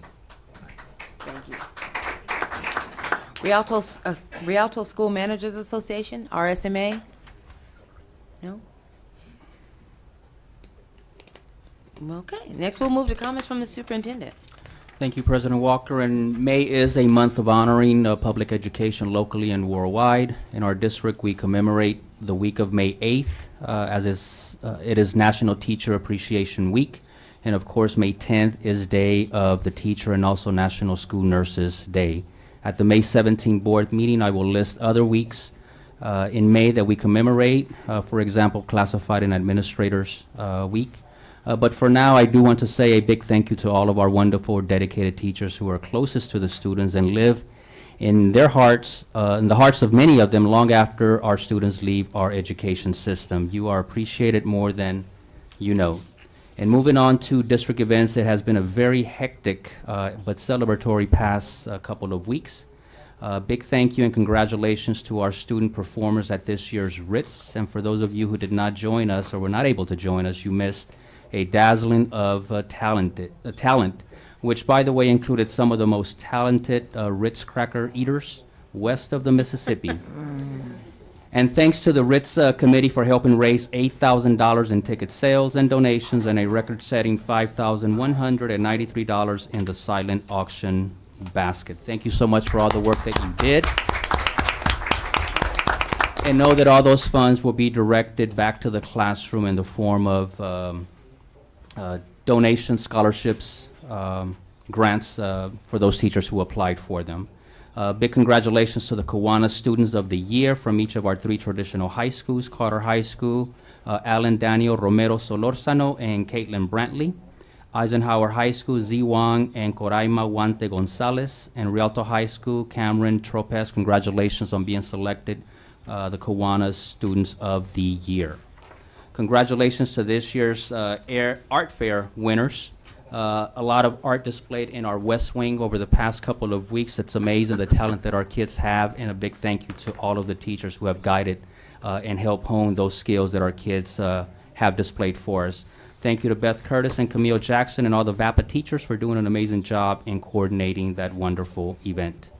Also, congratulations to Jasmine Valenzuela and the rest of the team for organizing our Footsteps to Brilliance kickoff last week at Garcia Elementary. And as you may or may not know, Footsteps to Brilliance is a marquee component of our district's literacy initiative that is computer-based and allows students to quickly become literate while having fun, as the program is gamified and is available in both English and Spanish.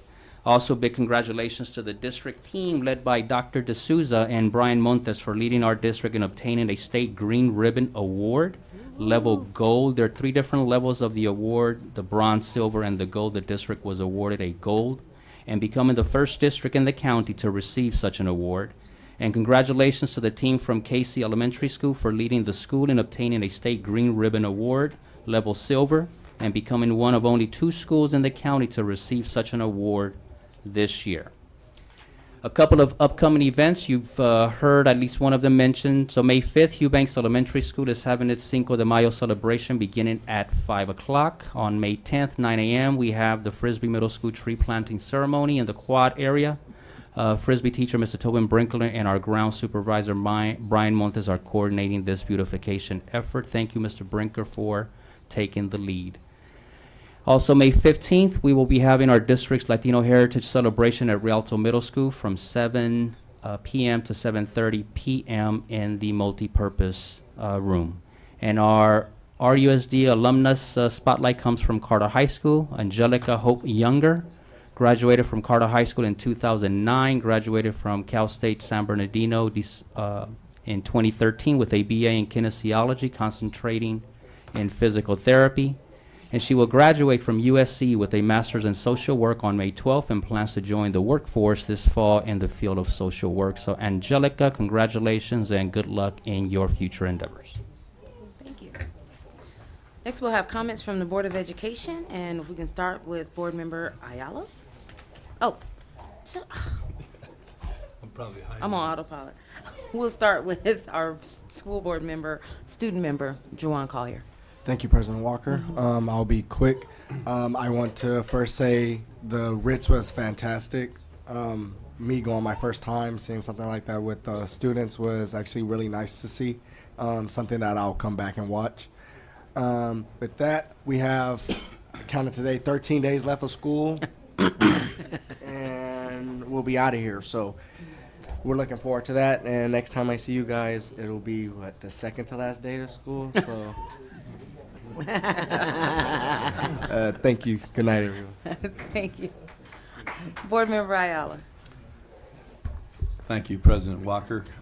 First of all, I would like to commend the staff at Frisbee for their welcome and their openness, as well as to the parents for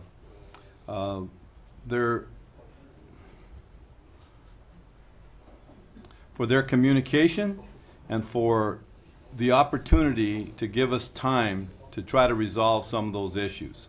And when I say us, I'm talking the school board here, the members of the board and the superintendent. After listening to many of the concerns, a lot of the requests, as time will play out, are very doable, but we're going to need some time. And but I feel confident that this board here, okay, because it's a caring board, we'll find some way to compromise to make things work in a favorable direction.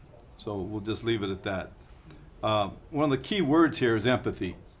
You know, we care, and you know, the outcomes concern us, and we want a community that's healthy. And with that being said, you know, there's three types of government. There's the autocratic, and you know how that works in some communities and some countries. Statues usually go down. Then you have a democratic, and those decisions, they take a little longer to make, but usually those decisions are decisions that everybody can live with. But you also have the other type of government that has laissez-faire. And laissez-faire is you give people, I guess you could say, enough rope to hang themselves. Maybe that's the wrong choice of words, but laissez-faire is where you get a lot of innovation, you got a lot of creativity. Doesn't always work in all the communities. So what are our choices here? I think a good one for our community is a democracy here, where we all share input. And I think it's been written and said that we believe in participatory management. With that being said, though, sometimes we have to take the responsibility and the lead at the top. Okay? And the best way I can summarize that is if you're in a boat and the boat, you know, you're comfortable in the boat, but there's somebody drowning outside the boat, you got two choices. You're either going to give them the arm to save them, or you're going to give them the oar. I caution people because these are your careers, these are your jobs. Maybe you didn't create the problems, but ultimately, if you're in a supervisory position, just like us board members, admin, they're responsible for the masses and for their subordinates. Can't say much more on this other than the fact that I want to thank everybody for welcoming me again and making me feel comfortable. We will do a follow-up meeting next Wednesday with the staff at Frisbee and the parents. And hopefully maybe I can get another board member. Can't have three. Three would be awkward unless we have a whole board meeting there. And we can have it right here just as well. So try to be patient with us. I know these concerns are real, and we're not taking them for granted. We're going to do our best to resolve as many as we can. Thank you so much. Thank you. Board Member O'Kelly? Yes. Well, it's been a busy couple of weeks since the last board meeting. For Frisbee, I am very happy that your physical issues with the building are being addressed, and hopefully we're hiring professionals to come in and take care of those issues. So hopefully there won't be any continuance of any health hazards or anything like that. We definitely want our schools to be healthy and safe places for our staff and our students.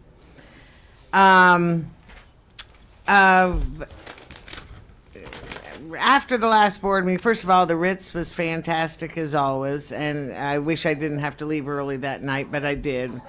But I make it every year and never can wait until the following year. It's, like America's Got Talent. It's like Rialto's Got Talent, at all age levels, elementary, middle, and high school.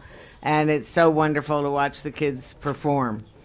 4 of us attended a meeting with the San Bernardino Community College District Board members and their feeder high school boards of trustees.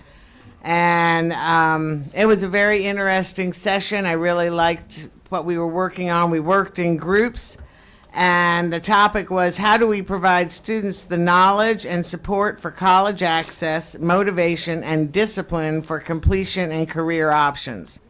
So each group came up with a lot of really excellent suggestions, and the thought was developed to hold a town hall meeting with current college students and current high school students, where the college students can discuss some of the challenges and barriers that they encountered in getting into college and how they resolved them and made it in, and so on and so forth. So I think that will be a very interesting meeting coming up, hopefully sometime in the near future. Next, I attended the kickoff for the Footsteps to Brilliance program at Garcia Elementary School. This was a wonderful event, which provided a lot of valuable information to parents and community members. The parents had the opportunity to visit classrooms and actually observe the students using the Footsteps to Brilliance app on their iPads. The program is extremely impressive, and our students will greatly benefit from it. It is also free for all parents who reside in the RUSD boundaries, and we urge all parents to sign up for the app if they have a child in preschool, kindergarten, first, second, or third grade. Those are the grades that we will be using the program in. The whole idea is to make sure, as Mrs. Valenzuela said earlier, that our kids are reading at grade level by third grade. If they are not, it leads to dropouts. It leads to the school to prison pipeline. It leads to a lot of very negative things for the kids. So much depends on, in their futures, on being able to read at grade level by third grade. And that is the what is behind our early literacy initiative.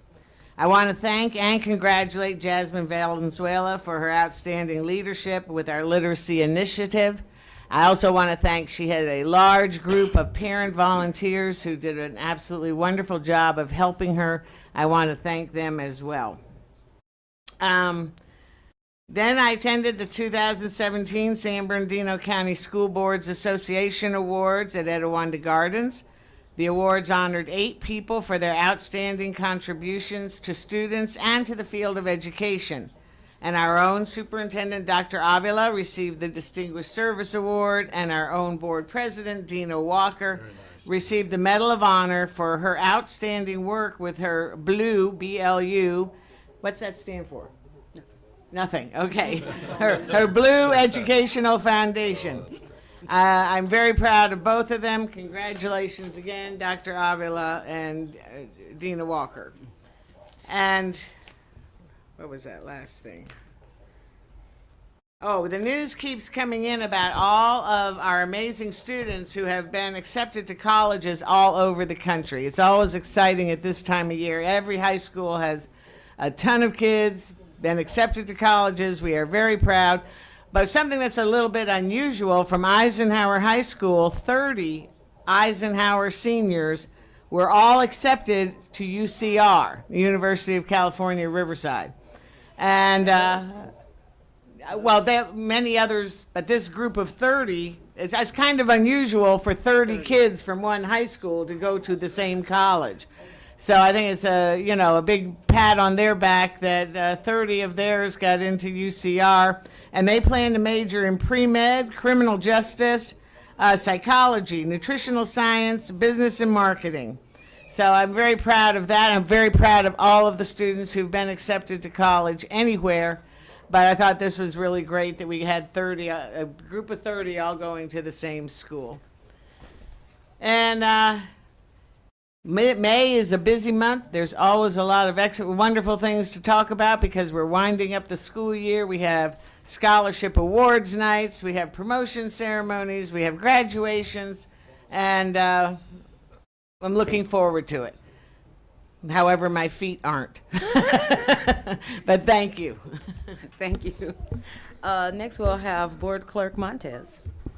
Thank you, Board President Ms. Dina Walker, and congratulations again on your tremendous achievement and recognition. I too was fortunate enough to be at that recognition ceremony last week. It feels like this time of year, it feels like deja vu this time of year, running around, going to so many different school events. And then luckily, well, gratefully, we've also been fortunate enough to add to all of that craziness. A lot of recognition events from not just from members of the board and the superintendent, but also other administrators and people from this district. So kudos to everybody. I just would like to say that I too attended the all boards meeting. I too was there with Miss O'Kelly at the kickoff at Garcia Elementary. It was a real treat to see Mr. Grande there. I mean, Mr. Garcia. Yeah. Mr. Garcia, Dr. Garcia. You know, the school is named after him. I want to just say, I want to caution my peers, my colleagues on this board. You know, when we're tempted to engage in discussion, or when we're tempted to make responses to questions that are asked of this board, we have to remember that we have to protect and prevent any concerns in being held liable or liability of this district when it pertains to rights and privacy rights and confidential employment rights. I completely understand, and believe me, my heart feels heavy every single time that a parent or a member of the community or a staff member comes to these meetings and pours their heart out and really shares with us their frustration, their concern, their hurt, sometimes their anger, and it's completely understandable. But we have to remember, and please understand, that we are held to privacy rights and confidential employment rights that we just cannot and should not engage in and discuss. And it's for the protection of the privacy of the employees, and it's for the protection of the confidential matters of this district. So please understand that we cannot and we should not engage in any discussion or make any comments in regards to any employee's employment or confidential privacy rights regarding their employment. I continue to repeat that because people continue to question, launch questions in regards to or concerns into employment issues. So please understand, and also understand that this district, like many other learning institutions, are also held to the same standard for the privacy of students. Student information is private, and there's a law created in 1974 called FERPA, and that's the Family Educational Rights and Privacy Act. And that law was enacted to protect the privacy, the identifications of the privacies and confidential private information of students, of minors. So please keep that in mind. Parents, members of the community are get a free pass on that. If they decide, if anyone comes here to share information, whatever it is they want to say about anybody, they're protected. But a district, as employees of this district or representatives of this district, we're held to that FERPA law. So please keep that in mind in regards to sharing private information regarding students. I just want to say, I do want to reiterate that a safe learning environment, the safety of our students is and will continue to be, as far as I know, unless I'm wrong, the number one priority. The safety of the children. Who would want to send their kids to school if they felt that the schools were not safe? If they felt that this district was not doing everything humanly possible to keep their children safe? And we have to do everything in our power to make sure that the children are protected, and make sure that the children are safe, and make sure that the staff is safe. everything that we can to ensure a safe learning environment. But please understand that safety is first. Because if there's no safety, then there's no learning and there's no anything else. I do want to comment that I think I've seen the murals around the different schools. And I think they're beautiful. I think that the art is beautiful. Every single artist has a different style, has a different touch to their artwork. You know,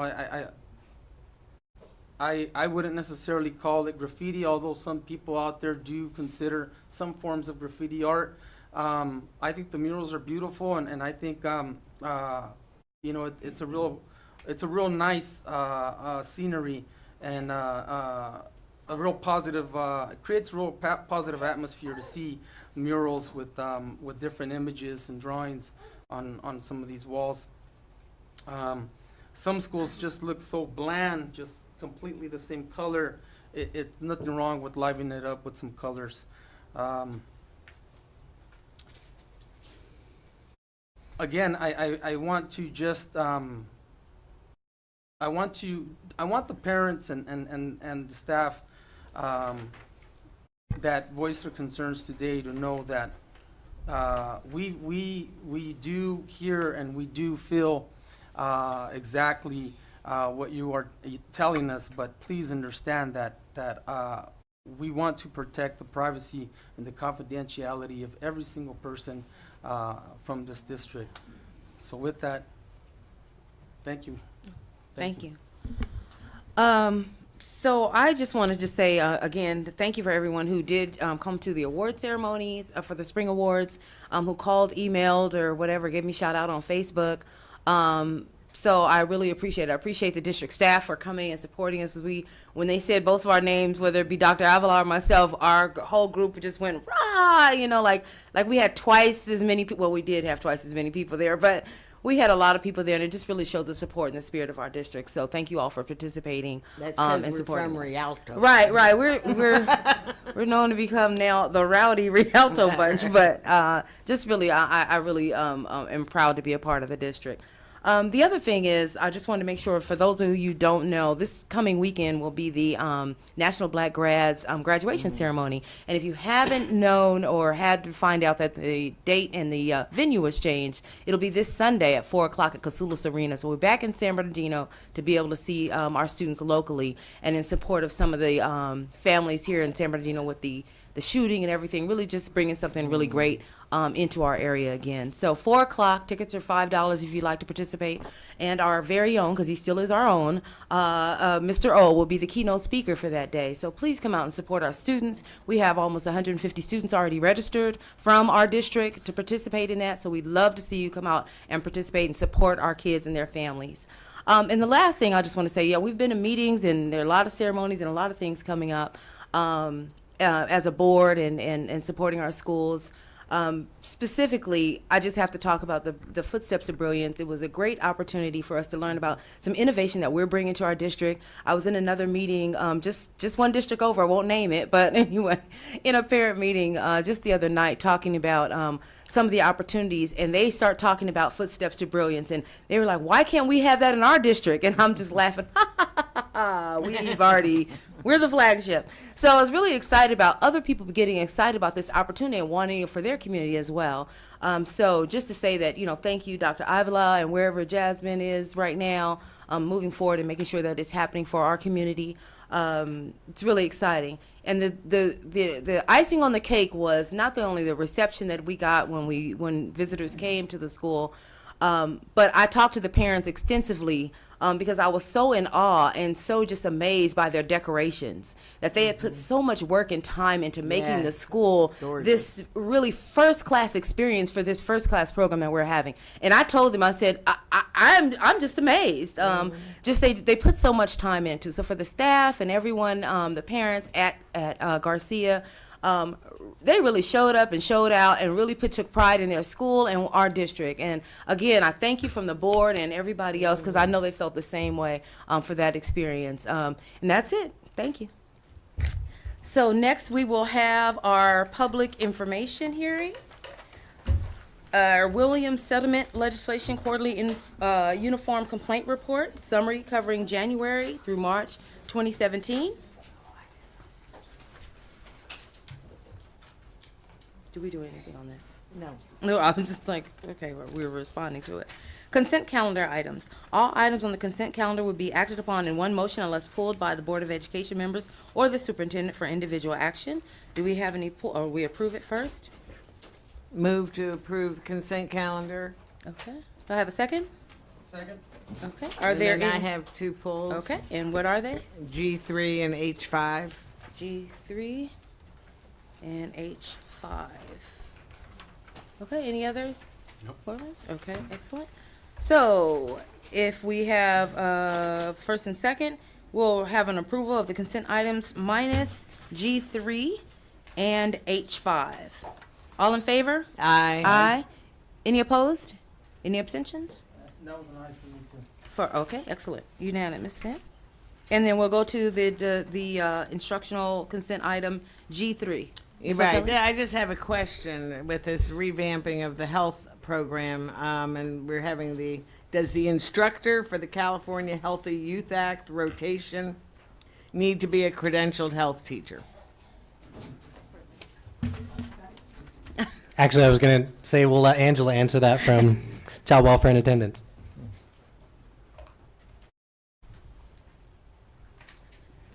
Good evening, Board. I'm Angela Brantley, Student Services Director. And for our rotation, it is a credentialed health teacher. So you have to remember that we had health as a graduation requirement. Mhm. And so now that we no longer will have that, we still have the staff at the school site. So they will now participate and deliver that curriculum. And they just do it like 4 times a year, and that. Correct. It'll be a Okay, on a rotation of the students rotation. through PE, Okay. and they'll go through that course. Okay. All right. Thank you. Okay. Excellent. And then my other pull, H5, Mm-hmm. as was mentioned earlier, but I personally would love to provide every school with everything they need or want. But we have to keep our expenses within our budget. I question spending $9,500 out of the general fund to paint a mural when some of our schools need to be painted completely. Eisenhower is one. Many of our elementaries. Until all of our schools look attractive and well kept, I don't feel that money should come out of the general fund to provide a mural for a school. And as was mentioned earlier, that is something the school should either fundraise for or have their own art teacher and art students design it and work on it themselves as a community service project or whatever. And, you know, I think, given the shape of some of our schools, I don't think we're in a place to give one school almost $10,000 to paint a mural. Any other comment? Go ahead. I just want to say it's a good thing that ASB is paying for a good chunk of the mural, and I have nephews currently at Carter, and I've had other relatives that have attended and graduated from Carter. Some of the comments that I've heard from some of them and other people is that, and I don't agree. I don't necessarily agree that Carter and some of the newer schools, not just in Rialto but other districts, tend to look like prisons because of the solid monotone color often chosen for some of these structures. They're not bright. They're not any of these colors that we'd have here on these backboards, and that's understandable. But colors have been proven to change moods and alter moods in people, and I think Carter and any of the schools in our district who want to beautify their school through art, through murals, I think it's a good positive thing. I understand the concern with the expense, but I'm assuming that for a project as big as the entire exterior gym wall. We're not talking something that might be done, over the weekend or in a very short amount of time by a class or a small group of students. I think it's good to involve them and have them help in any way, but I just want to say that I don't see anything wrong with beautifying any of our schools with art and murals, especially to give them some color. And the thing about Carter, because most of our schools are closed campus schools, the kids sometimes feel locked in, and they are in a way for their safety. The only way in many of our schools is through the office. The only way out is through the office. Gates are supposed to be locked and doors locked and whatnot, and the fences are high. What better way to make the children there and the people at that school feel a little more colorly by seeing every day a nice big, art mural on any of their walls. I mean, any of our high schools, you could pick any wall. They're gigantic. So I just want to say that I don't see anything wrong with this item. And if any of our schools, I'm sure more schools will want to jump on the trend to beautify the schools through murals. We should definitely look at moving forward, finding ways to fundraise, help them fundraise and find funding for that. Okay. Ms. O'Kelly? Well, I just want to say again, my point is not that there's anything wrong with wanting to beautify the schools. Of course, there's nothing wrong. But we have schools that desperately need to be painted and brought up to just to where they look attractive, where they look shabby. You talk about the kids that go to those schools, and I've been asked by students, teachers, and parents from Eisenhower, when are they going to paint this school? Is that part of Measure Y? No, at this time it's not part of Measure Y. So, but that's not the only school. There are several other elementary schools, and this might not pay the whole cost of painting a high school. But it would sure make a dent, and I just don't think until all of our schools look attractive, where we're proud driving up to them, then I think the money's better spent elsewhere. That's my opinion. One suggestion. Mr. Islam, could you give the board a current deferred maintenance report when you get a chance? I know that the district receives and allocates certain funds for that same purpose to renew the painting on some of our schools district-wide, renew any of the maintenance. We get funding and we allocate funding specifically for those purposes. Could you give us a report when you get a chance? Yes, we can do that, Mr. Montes, but I want to remind the board there's no more separate allocation of funding for deferred maintenance. It used to be, because of LCFF funding fall into one bucket, meaning everything goes in allocation by a local control funding formula. We used to receive separate funding. You're absolutely correct. And that funding is no longer there, but it built into the LCF funding. And you can give us a report of how that money's being used and at what schools? Yes, I can. Yes, thank you. Any other questions? I have just go ahead, Superintendent. And just know that we are identifying schools based on needs to do upgrades on a number of our campuses in different areas. And do know that we have considered painting the older schools, and that will be taken into consideration once we provide the shading structures that perhaps are a lot more pressing for the schools. But on average, an elementary school costs about $40,000 to paint, a middle school approximately $200,000, and a high school approximately $500,000. And so we have to really dig into our budgets in other areas in order to accommodate for some of those expenses.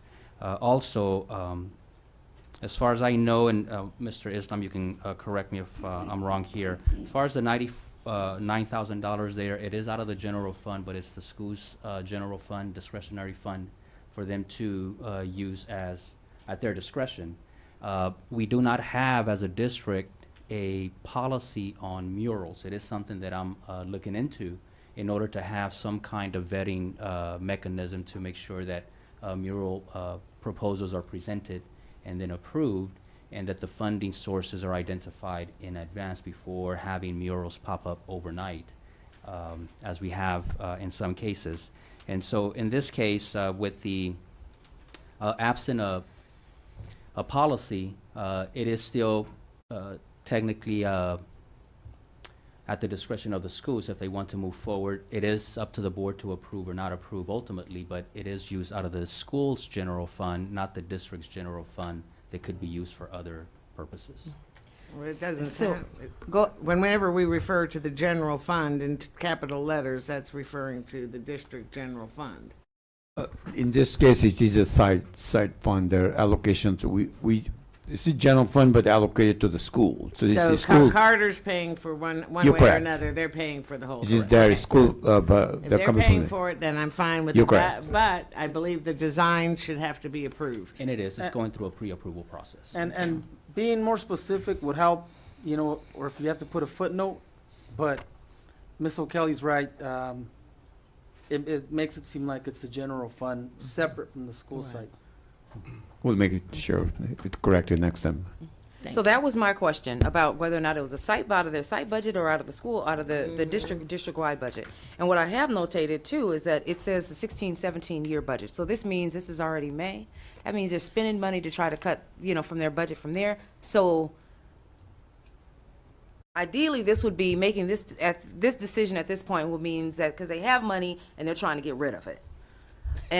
And by a time so they don't lose it, right? Am I? Well, no, I'm just saying.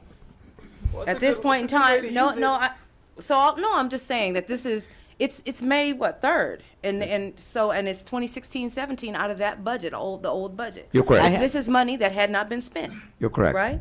So I'm just thinking about if you already had $9,000, almost $10,000 left over from your regular general budget for your school site, and on May 4th, 5th, you're asking to use that $10,000 to paint a mural. I'm just looking at what was the planning on the school services at the school that you had $10,000 that at this point you're going to use to paint a mural, when I know that they're doing some revisions and asking for some new programming at that school, specifically around student engagement, and asking for money from the district budget, what that really is about. And so I'm just concerned from that standpoint. I love murals. I'm all in favor. I'm just talking about the timing, the money, and then is this the best use of it, especially when we know that there's some other things that some of the high schools are planning for 17-18, and they're asking for increased budgets. So that's my take on it. And so if any other board members have any other comment? No? Yes? Yes, I sir. might as well throw my 2 cents in. I was just listening to the commentary. When I saw general fund, I was not in favor of voting for this.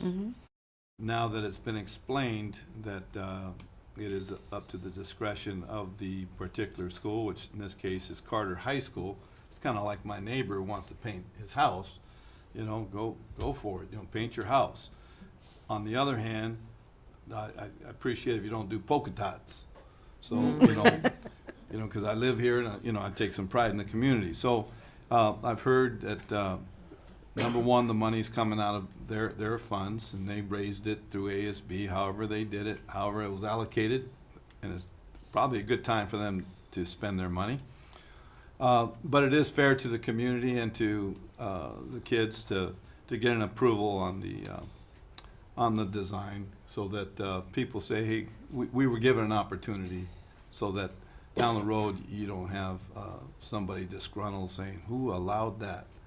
This way, we give people a chance to take a look at it, might even bring it up on the screen, give them a chance for the community to comment, say, hey, that looks like something we can be proud of. So that's good.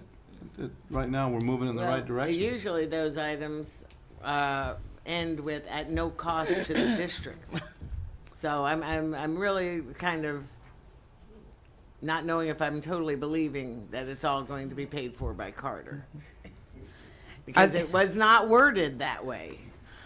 Would you like us to amend the item? Well, yeah. That's a good idea.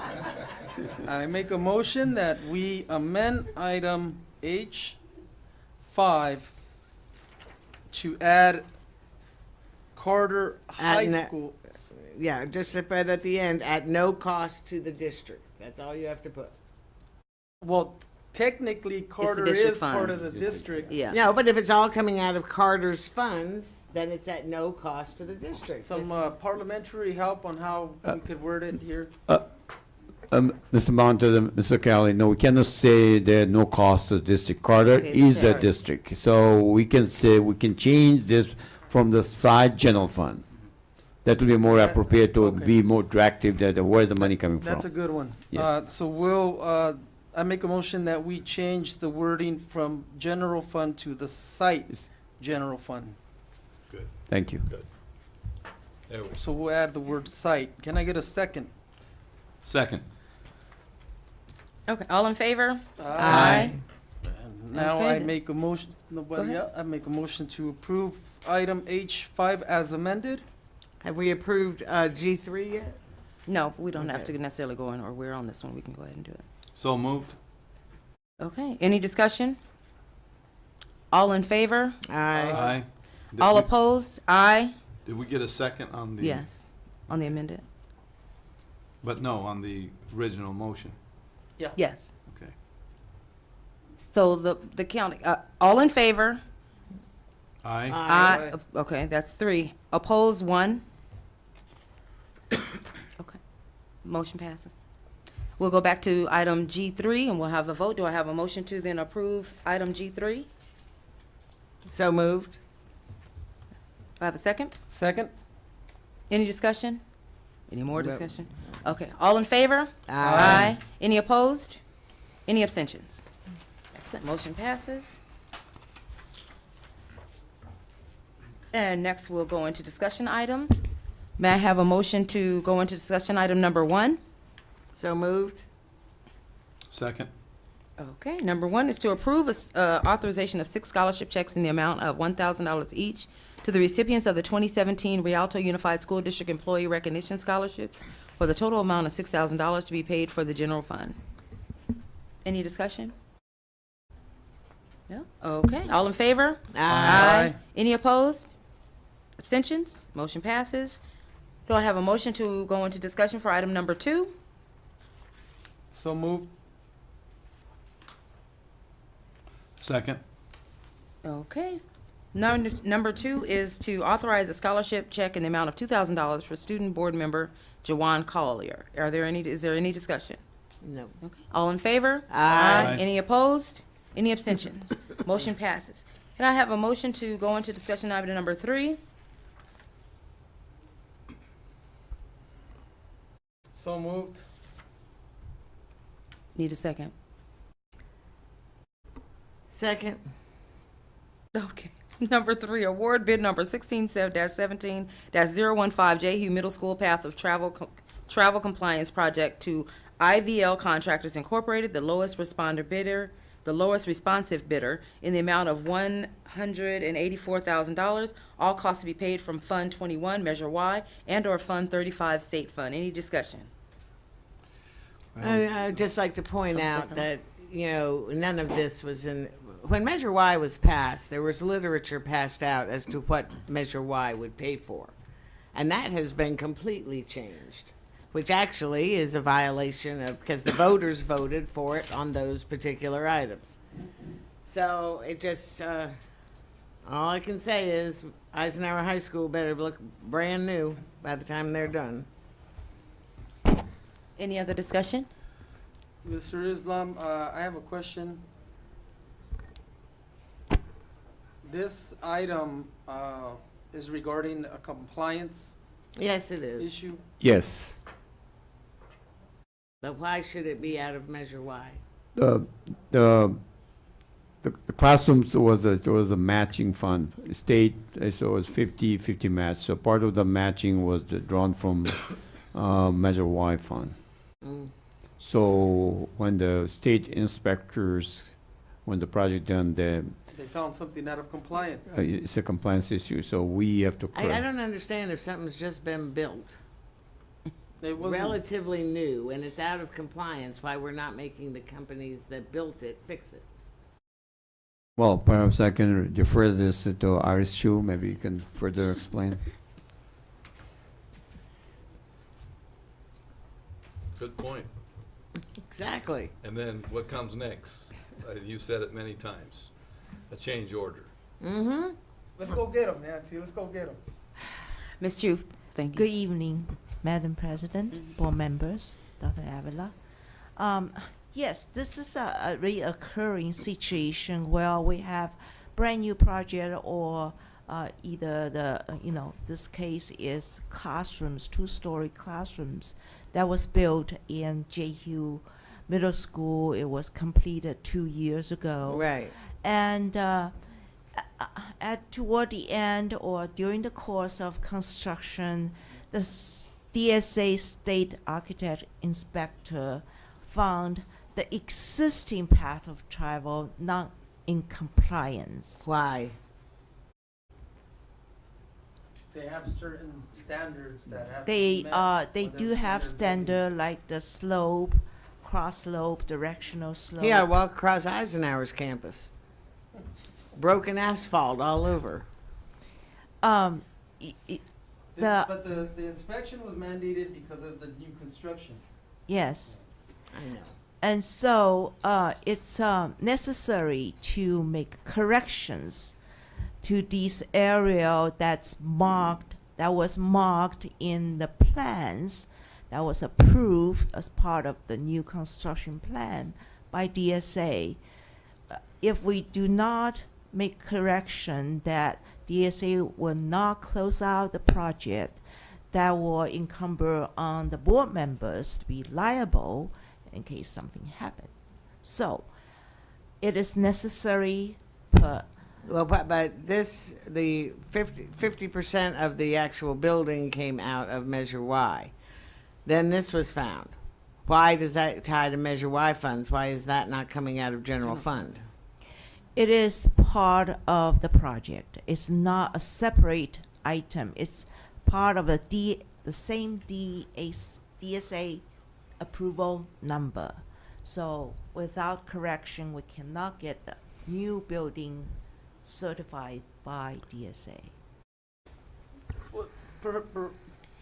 Would it be possible, and I know I've already asked for one report, but would it be possible for you to give the board or the superintendent or another report letting us know of how many times this has happened and who are the contractors and the people that were awarded the work and these contracts, only for us to later have to fix it, because it's something we know. We understand that it's going to happen and it happens, but we also know that if it's happening a lot, that doesn't look good. It doesn't look good for the district, and it doesn't look good for the way that this work is being given out.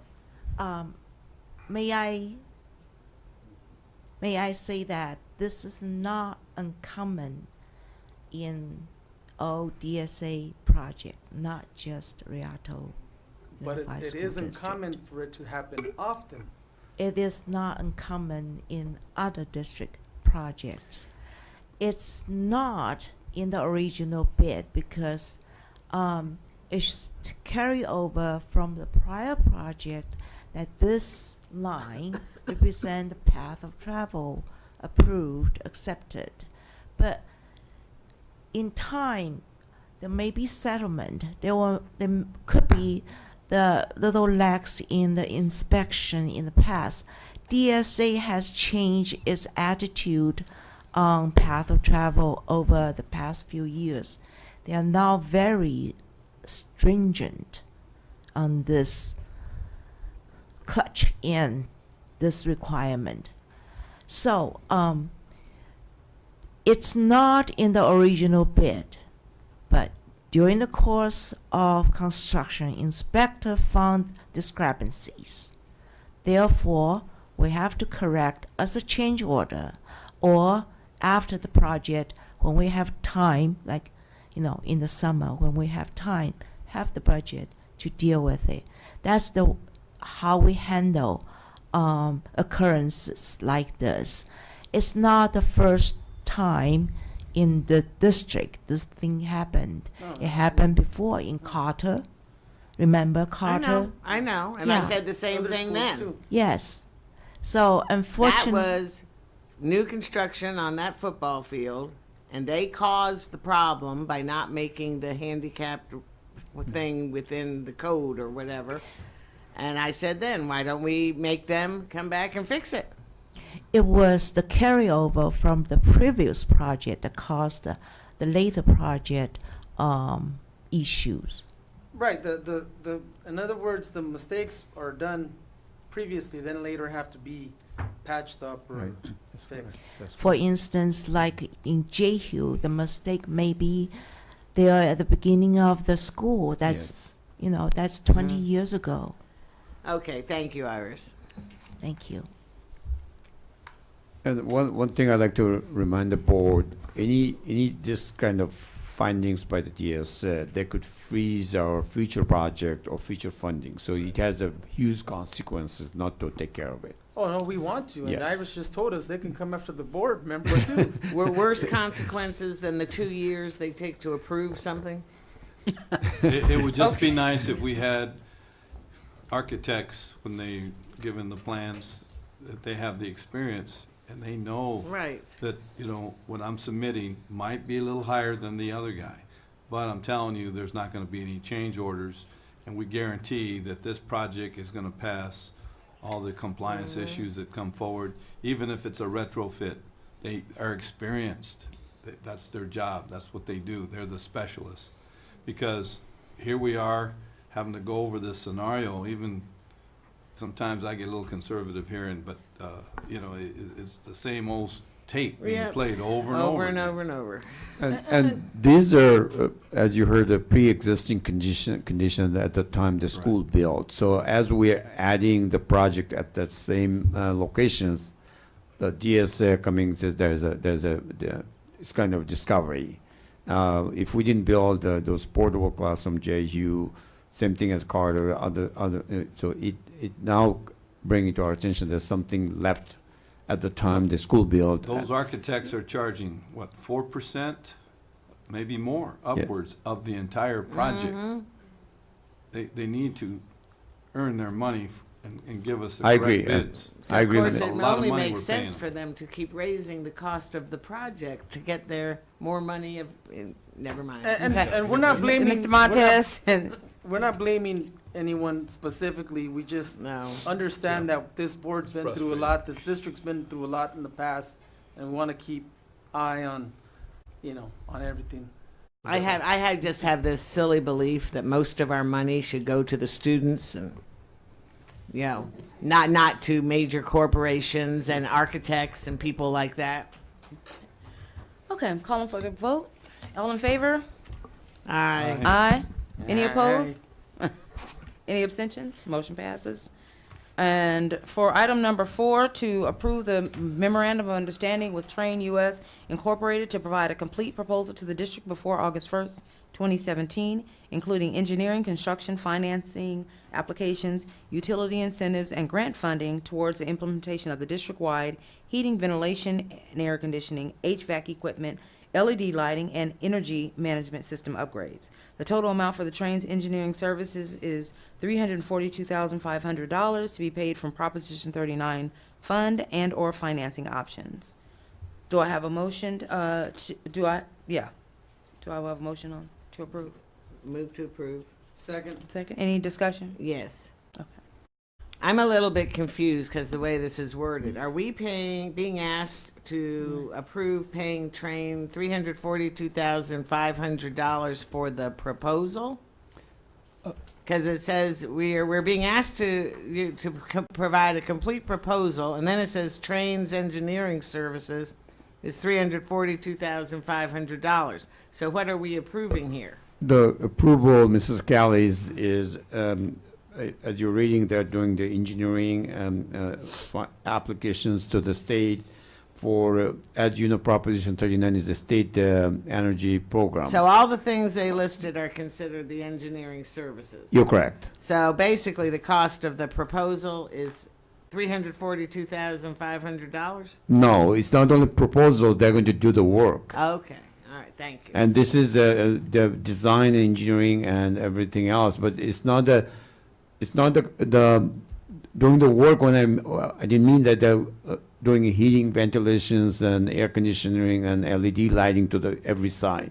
This is, we're talking about 24 school side and 10 different locations for HVAC. Okay. So they will be providing their engineering and other expertise towards the projects, including they will bring the best financing option for us. This project is going to cost somewhere, if you read my write-up, is $3 million will be funded by the state, grant Prop 39, $12 million will be financing. As you can see, and this will be financing over 15 years.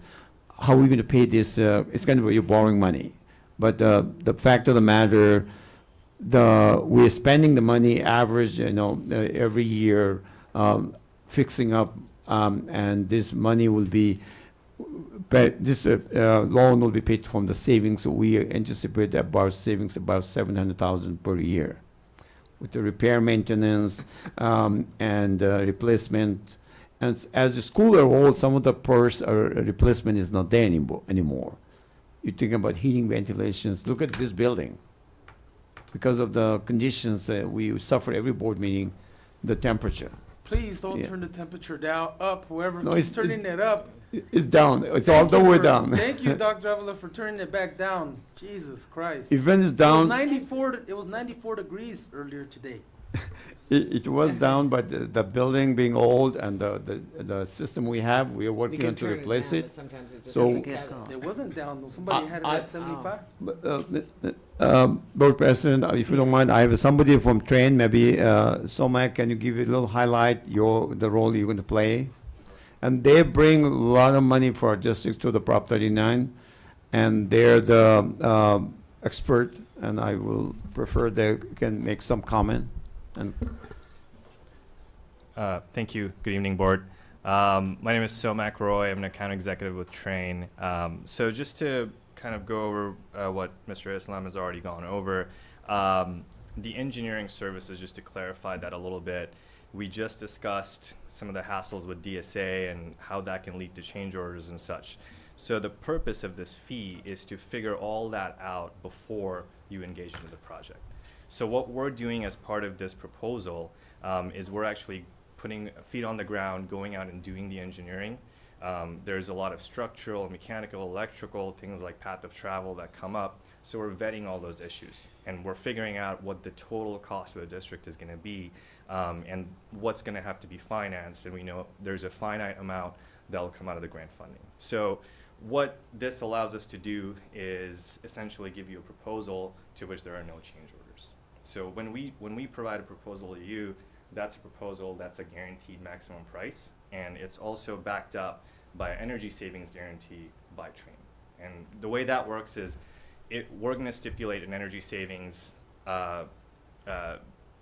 amount that you're going to have saved every year because of doing the project. And if that project savings isn't met, then Train will compensate the district or do enough upgrades to make sure that number is being met. Are you going to put that in writing? Yes, that's part of the contract. Okay. And you're going to apply this amount towards? Yes. So again, this amount, actually, we don't invoice you for this amount at all. There's no upfront charge. You're not paying us this fee. This is just part of, it's basically starting the process without invoicing you anything. And once we get to the project proposal and you go through with the project, this all becomes part of the project. Okay. So it's rolled into it. It's not a separate fee on top, like, for example, for an architect that we're taking out as a fee for the proposal. And Mr. Montes, you're concerned, yes, it is a body of the contract, and they've presented to us, and it will be spelled out clearly on the contract. Mr. Ayala, did you have a comment? Well, it's a lot of money, and I know how many portables we need to help our kids. And I was just thinking, what if we bypass the engineering services and we just hired a company to encompass that we be back to the DSA with change orders again? Is that what would happen? If we just hired a company to, look, we're gonna pay you to install these new systems, and we want a turnkey operation here. So there's a couple things. Yes, you would run into DSA, and the company that you'd be hiring, this is a design build project. So what we're doing is we're providing the engineering. We'd also be the ones responsible for the construction. So now there's no gap between having an architect who's specifying plans and then the contractor who builds the project. So we're responsible for all of it. Yeah. And the other part of this is because we're bringing financing to this, it's extremely important to have an energy guarantee behind it. Right. You can't get an energy guarantee from a contractor off the street. They're just not going to be able to do that. We're an energy services company, and we specialize in doing these projects, and that's why we can provide the And guarantee. you're gonna work really hard to get as much grant funding and incentives possible for Oh, this project. absolutely. Yeah, we've been working on the Proposition 39 program with the district for the last few years. None of our projects have had any change orders. Rialto High School, which we completed a project in, is actually saving $57,000 ahead annually from our projections. So every single project that we've done, we've maximized utility incentives, financing through the utility as well as the grant funding. We, just to add, we've had complaints that the ducts sometimes get contaminated. So if there's anything possible that you can add to that proposal in terms of what maintenance can do, maybe in-house, check those ducts so that staff feels safe, that they're not going to be exposed to unnecessary contaminants where everybody gets sick, because recently we've had some reports. And I've heard that before in high rises, you know, the fourth floor is contaminated, and we ask why. We don't know, we're not experts, but hopefully, you know, this fee here will justify future problems that solve them for us, so. Yep. You know. Yeah, It's not a luxury, it is a necessity. Air conditioning is a necessity. You Right. can't have 30-plus kids in a room with the temperatures above 90 degrees and expect them to learn. Right. They need it comfortable. There are no more questions. I'll call for the question. All in favor? Aye. Aye. Thank you. Any Thank you. opposed? Any abstentions? Okay, let's move to number 5. To approve a memorandum of understanding with the city of Rialto to provide 3 school resource officers to serve all high schools and middle schools within the district, effective July 1st, 2017 through June 30th, 2019, at a cost not to exceed $110,000 per fiscal year to be paid from the general fund. Do I have a motion to approve? So move with Second. discussion. Second, okay, No. let's move into the discussion. Okay, it has come to my attention that we're short security at some of the middle schools, and I see that we're asking for help in the middle schools here, so that's good. There is another point that's being discussed, and that being that sometimes security officers are moved around too much. If you can keep them in one place a little longer, it benefits that particular school. The kids get to know the security officers get to know the kids, and then there's an interaction that's pretty positive. So if we need more security, then so that we can maybe move in that direction, at least this is a good start. We're hiring somebody, so you know, we do have to watch our funds. That's Mohammed over here, but if you know, there's issues with gates that are being open and closed, and they're closed because there's nobody monitoring the gate. Climate's changed at different school districts, and when the gates are closed prematurely, not only the kids pay a price, but so does the community. For example, some of the community that lives close by to a school, they get up early and they'll walk the track. And all of a sudden the gates are closed and they've lost their opportunity to walk the track before school starts. So by having a security guard there present, they keep that gate open and the elderly can walk that track. So it's healthy for that community. So, you know, I don't want to get off track here, but I do want to say that we definitely need these security officers at these middle schools, and I hope we have enough. I just want to tell you that I also I walked the track at Frisbee, Kolb, and now at Casera, but I still don't consider myself elderly. But Then you understand what I'm saying. Thank you. do I? Okay. Any other discussion? Okay. All in favor? Aye. Any opposed? No. And any abstentions? Motion approved. Approved. Number 6, approve the recommendations of the Administrative Hearing Panel. Administrative hearings, case numbers 16-17-48, 16-17-46. Stipulation case numbers 16-17-49 and 16-17-47. Do I have a motion to approve? So moved. Second. Okay. Any discussion? All in favor? Aye. Any opposed? Any abstentions? Motion passes. Before we adjourn tonight, it is with regret that we inform you of the passing of our district's purchasing assistant, Mrs. Lisa Schmidt. This month would have marked Ms. Schmidt's decade-long service to RUSD. She worked with our purchasing services director, Mr. Daniel Destrola. Mrs. Schmidt passed away on Monday, April 24, 2017 at 10:15 p.m., surrounded by her husband and family. Her services will be held on Friday, May 5th, 7 p.m. at Our Lady of the Assumption Catholic Church, located at 435 North Berkeley Avenue in the city of Claremont. Please join us in bowing our heads for a moment of silence for Ms. Schmidt.